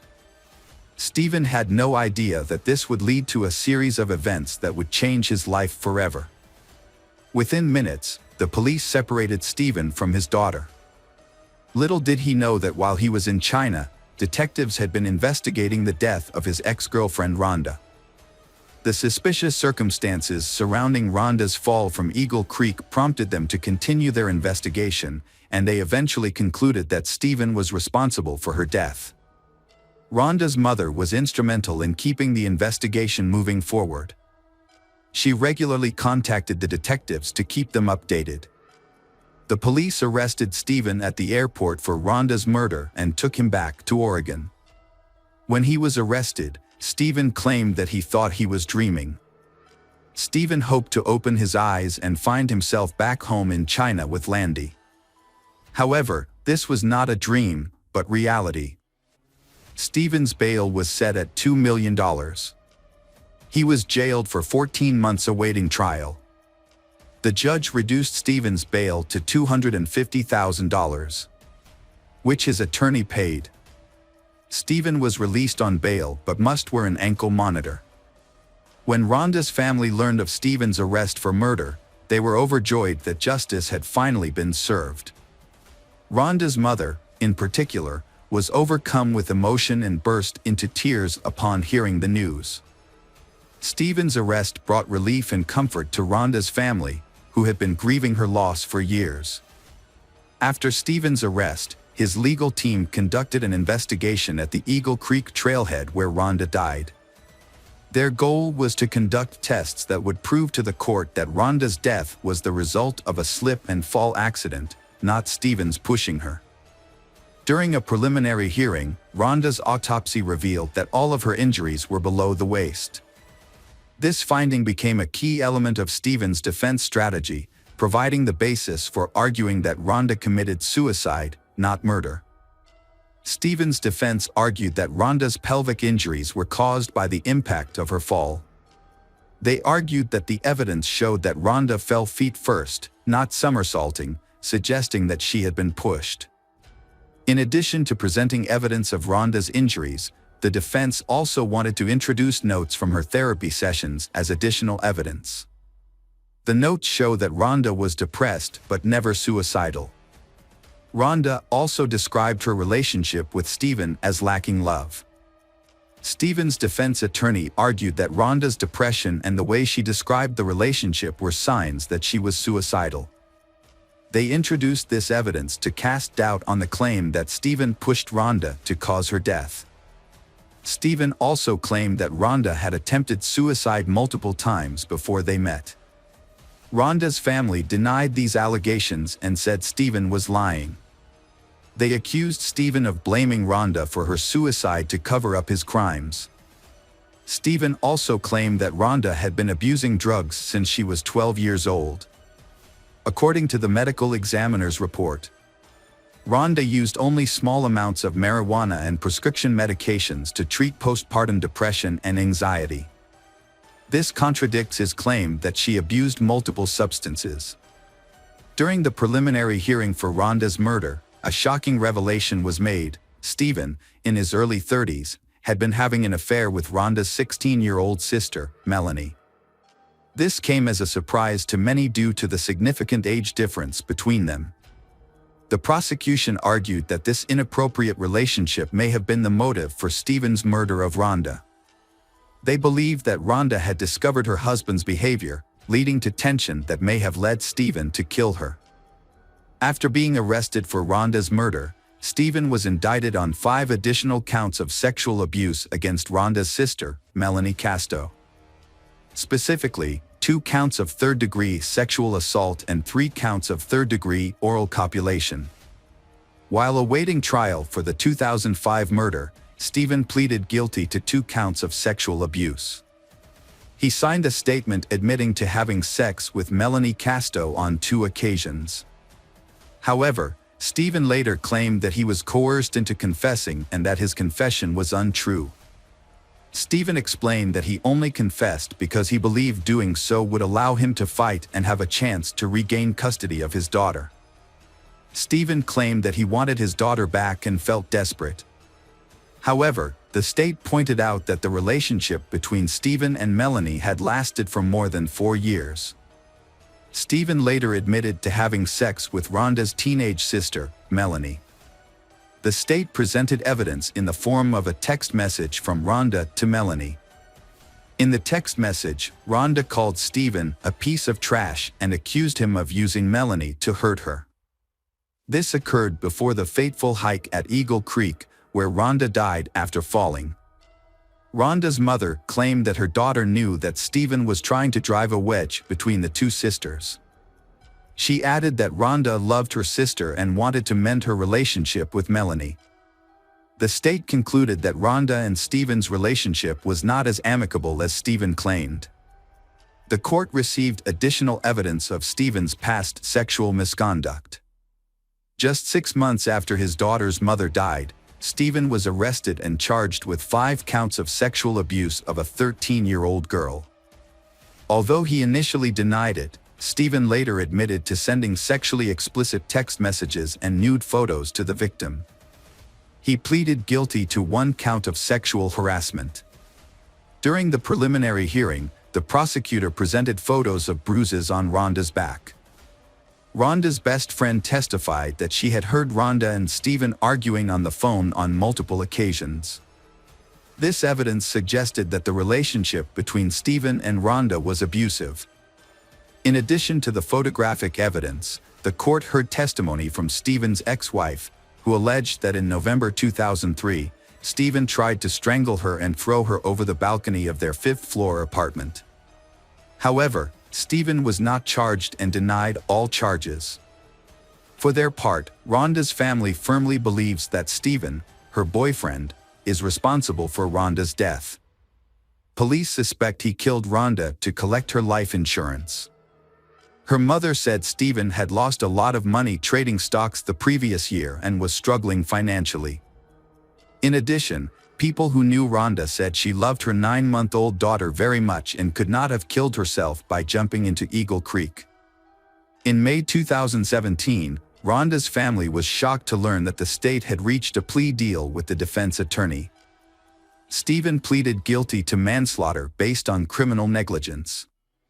Although he believed he killed her, the lack of physical evidence that he pushed her off the trail in Eagle Creek made the case weak. Stephen was given credit for time served while awaiting trial, but was given 3 years of probation. After removing his ankle monitor, Stephen was released. Rhonda's family and friends said Stephen's plea deal was unfair and that he deserved a harsher sentence. During the sentencing hearing, Rhonda's sister gave an emotional statement. She expressed anger and frustration toward Stephen, saying that he had destroyed their family and caused immeasurable pain. Rhonda's mother also expressed confusion and grief, unable to understand how Stephen could have taken her daughter away from her and torn their family apart. Stephen insisted that he did not force Rhonda, but accepted the deal because the time limit for regaining custody of his daughter was about to expire. He said that he was willing to take responsibility for his actions for the sake of his daughter. However, Rhonda's family and friends still did not believe Stephen's explanation. In a 2018 interview, Stephen made a shocking statement about Rhonda's fate. According to Stephen, on the day of Rhonda's accident, when he walked down the Eagle Creek Trail and found her, Rhonda was still alive. The interviewer then asked Stephen if he had put Rhonda out of pain that day. Stephen responded by presenting a hypothetical scenario of mercy killing. He argued that such an act could be considered justifiable homicide, although it would still be murder. Although Stephen did not directly admit to harming Rhonda, his comments implied that he was involved in her death. In 2017, Rhonda's mother filed for Social Security benefits for her niece, Rhonda's daughter, Ava. She claimed that her niece lived with her and promised to use the benefits to care for the baby. However, the state alleges that from April 2010 to December 2014, the time Rhonda's mother claimed her niece lived with her, the child actually lived with her biological father, Stephen. Rhonda's mother is accused of stealing nearly $40,000 from the government over a 5-year period. Her defense attorney argued that her actions were motivated by a desire to prevent Stephen from gaining custody of Rhonda's daughter and from benefiting from Rhonda's $1 million life insurance policy. According to the attorney, Rhonda's mother's goal was to protect her granddaughter from being taken advantage of. They also pointed out that she had a history of depression, which became worse after her daughter died. To cope with the pain, she used marijuana as a way to self-medicate. The defense argued that her use of the drug impaired her judgment and thinking. The judge sentenced Rhonda's mother, 53, to 1 month in prison and 3 years of probation after she pleaded guilty to welfare fraud. In addition to the sentence, she was ordered to repay $39,100 in stolen benefits. Rhonda and Stephen's daughter was placed in foster care in October 2015 after the Department of Human Services stripped them of parental rights. The decision came after Stephen pleaded guilty to sexually abusing a 13-year-old girl. The Oregon court eventually stripped him of his parental rights. However, Stephen has appealed the decision. Hello again, true crime fans, we've got another mysterious case to explore. The case of Greg Mulvihill. Greg Mulvihill and Diana met on a dating website in 2005. Both living far from their families, they decided to move to San Diego together. Diana had been passionate about fitness since she was young, playing sports in high school and eventually becoming a triathlete as an adult. Their love of the outdoors and fitness brought them closer together. 2000s, Diana and Greg both were highly skilled professionals and achieved great success in their careers.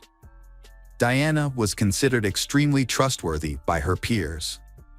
Diana and Greg first met in 2005 and 2 years later, they decided to get married, marking the beginning of their new life together. They chose Costa Rica for their honeymoon, where they had the opportunity to learn to surf.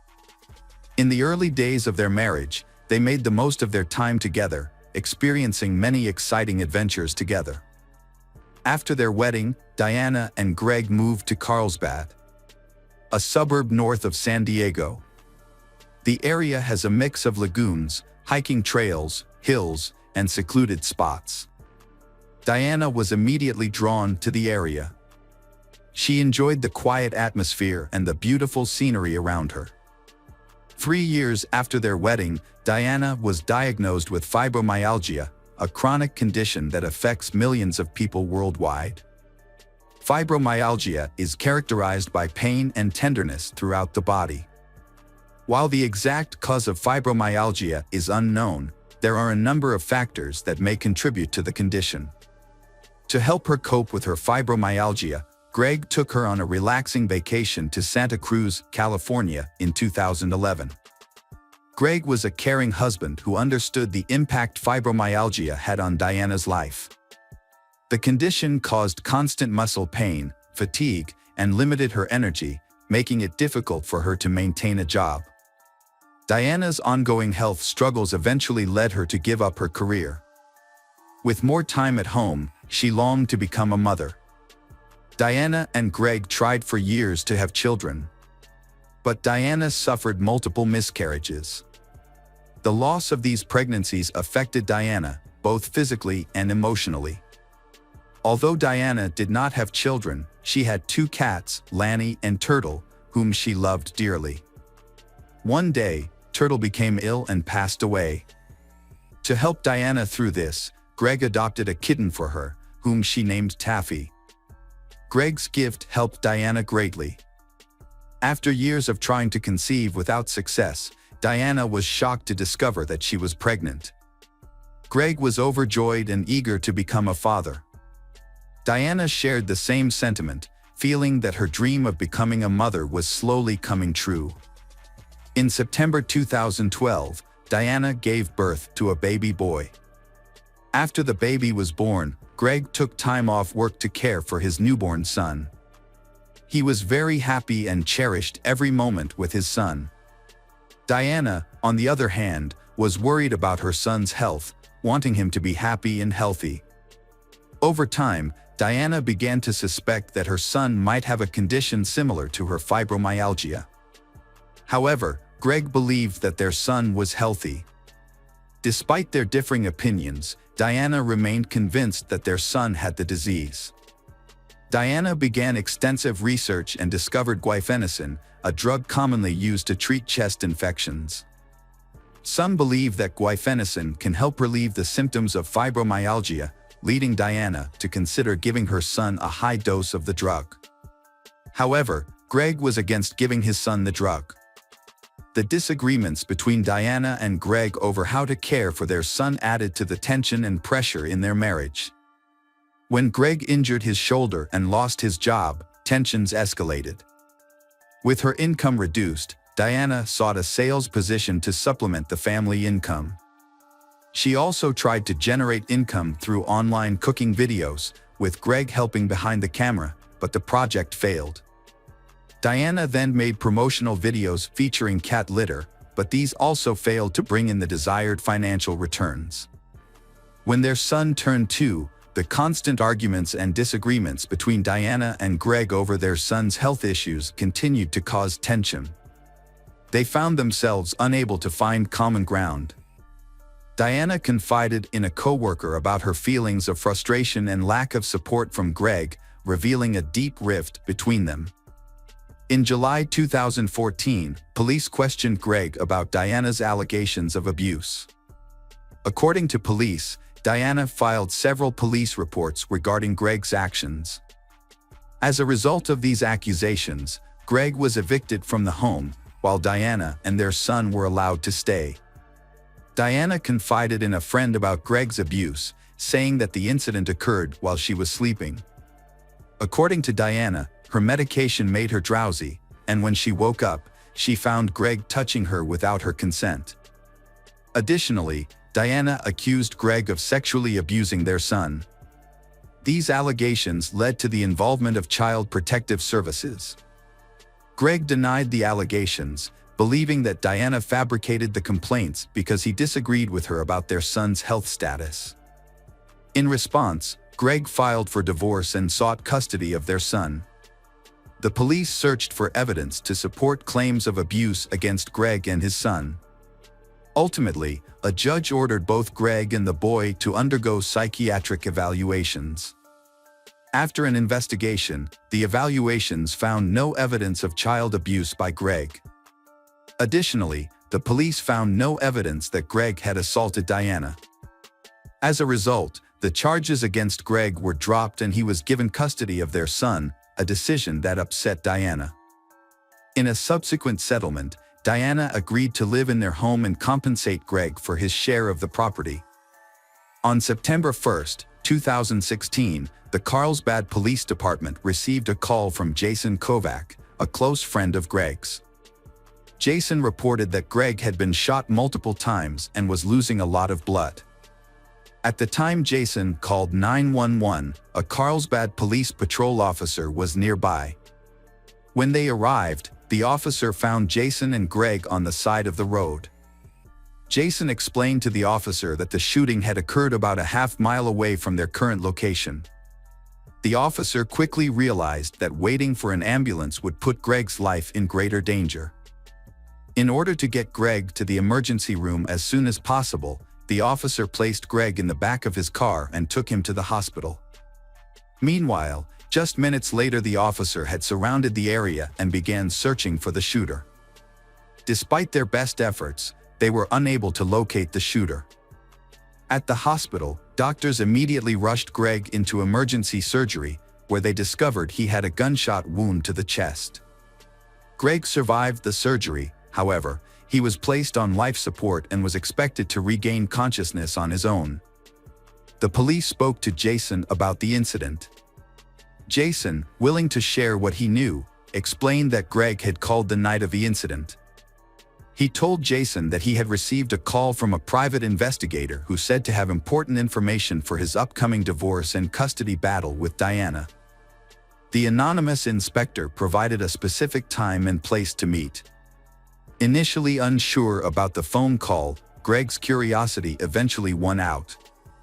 Greg then asked Jason to come to the agreed location with him. Concerned for Greg's safety, Jason agreed, and they prepared by bringing flashlights and baseball bats for protection. Greg and Jason arrived at the remote location indicated by the mysterious caller, but the darkness made it difficult to see. There were no street lights, making it extremely dark. The caller informed Greg that the package containing the documents would be attached to a large utility pole. Upon discovering the package, Greg approached the pole while holding a flashlight, slowly scanning the surrounding area with the light. Jason noticed that Greg's flashlight suddenly focused on something in the bushes. Greg immediately yelled, "Gun!" A gunshot rang out, causing Greg and Jason to quickly flee the scene. Bullets whizzed past their heads as they ran toward their car. When they reached the car, Jason realized that Greg had been shot. Jason quickly called 911, but was unable to provide a detailed description of the shooter to the police. However, he was able to lead them to the exact location of the shooting. During the investigation, police searched the area where the shooting occurred and focused on a utility pole, as the caller had told Greg to retrieve a package from that location. Near the pole, police discovered a neatly folded towel. Police found this suspicious and wondered if someone had intentionally left the towel behind to trick Greg into thinking it was a package he was supposed to retrieve. According to Jason's testimony, he reported hearing up to 6 gunshots at the scene, but police were unable to find any shell casings or weapons. The lack of forensic evidence led investigators to believe that the shooter may have had extensive experience and knowledge of weapons, allowing them to avoid leaving any evidence of the crime. As police searched the area where Greg was shot, they noticed a distinct smell of feces in the air. Further investigation revealed a pile of feces along with a towel nearby, which appeared to have been used to clean up after someone had defecated. Both the stool and towel samples were preserved and sent to the crime lab for forensic analysis in an attempt to find clues or potential evidence related to the shooting. However, the process of collecting DNA evidence is time-consuming, and it took up to a month to develop a DNA profile from the stool and towel samples. While waiting for the DNA results, the police continued their efforts to find the shooter. They examined all available evidence, followed up on potential leads, and thoroughly investigated several individuals. The police focused on Greg's estranged wife, Diana. The police asked Diana to come to the police station for questioning. They wanted to know if she knew of a private investigator who had worked with her husband, Greg, on matters related to their divorce. Diana claimed that she knew nothing about the detective and said that she no longer spoke to Greg. She also gave an alibi, saying she was home with her son at the time of the shooting. When questioned further, Diana said she could not think of anything else to add and could not identify anyone who might have been involved in the crime. Greg regained consciousness and began his recovery. As his health improved, the police interviewed him about the incident. They asked about his wife Diana and her possible involvement in the shooting. Greg admitted that he and Diana had a troubled history and were in the midst of a tense divorce and custody battle over their son. He suspected that Diana might have been involved in the shooting. Greg also said he had no enemies and did not know who might be behind the shooting. Early in the investigation, the police investigated the phone number that had called Greg. The number was on a pay-as-you-go plan, indicating that it did not belong to anyone. However, the police were successful in obtaining information from the cell phone carrier, which led them to a Best Buy near Carlsbad where the phone was purchased. The police immediately contacted the store manager to request information about the purchase, including the date of the transaction. They also requested any available video footage of the person who purchased the phone. After reviewing hours of video footage, the manager identified relevant footage that corresponded to the time of purchase of the phone. The footage was sent to the police for review. Although the video was grainy, the police were able to identify Diana, Greg's wife, in the footage. This new information made Diana the prime suspect in Greg's shooting. Diana was arrested, and during her arrest, Diana repeatedly maintained her innocence. The police then questioned Diana about her purchases at Best Buy. They discovered that she had purchased a cell phone, which then called Greg, leading to his shooting. However, Diana initially told the police that she had purchased a router. Faced with a surveillance camera image of the person who purchased the cell phone, who looked exactly like her, Diana admitted the truth. Following this revelation, Diana changed her story about her involvement in Greg's shooting. She said that her fear of Greg prompted her to buy a gun, which led her to practice at a local shooting range called Iron Sights.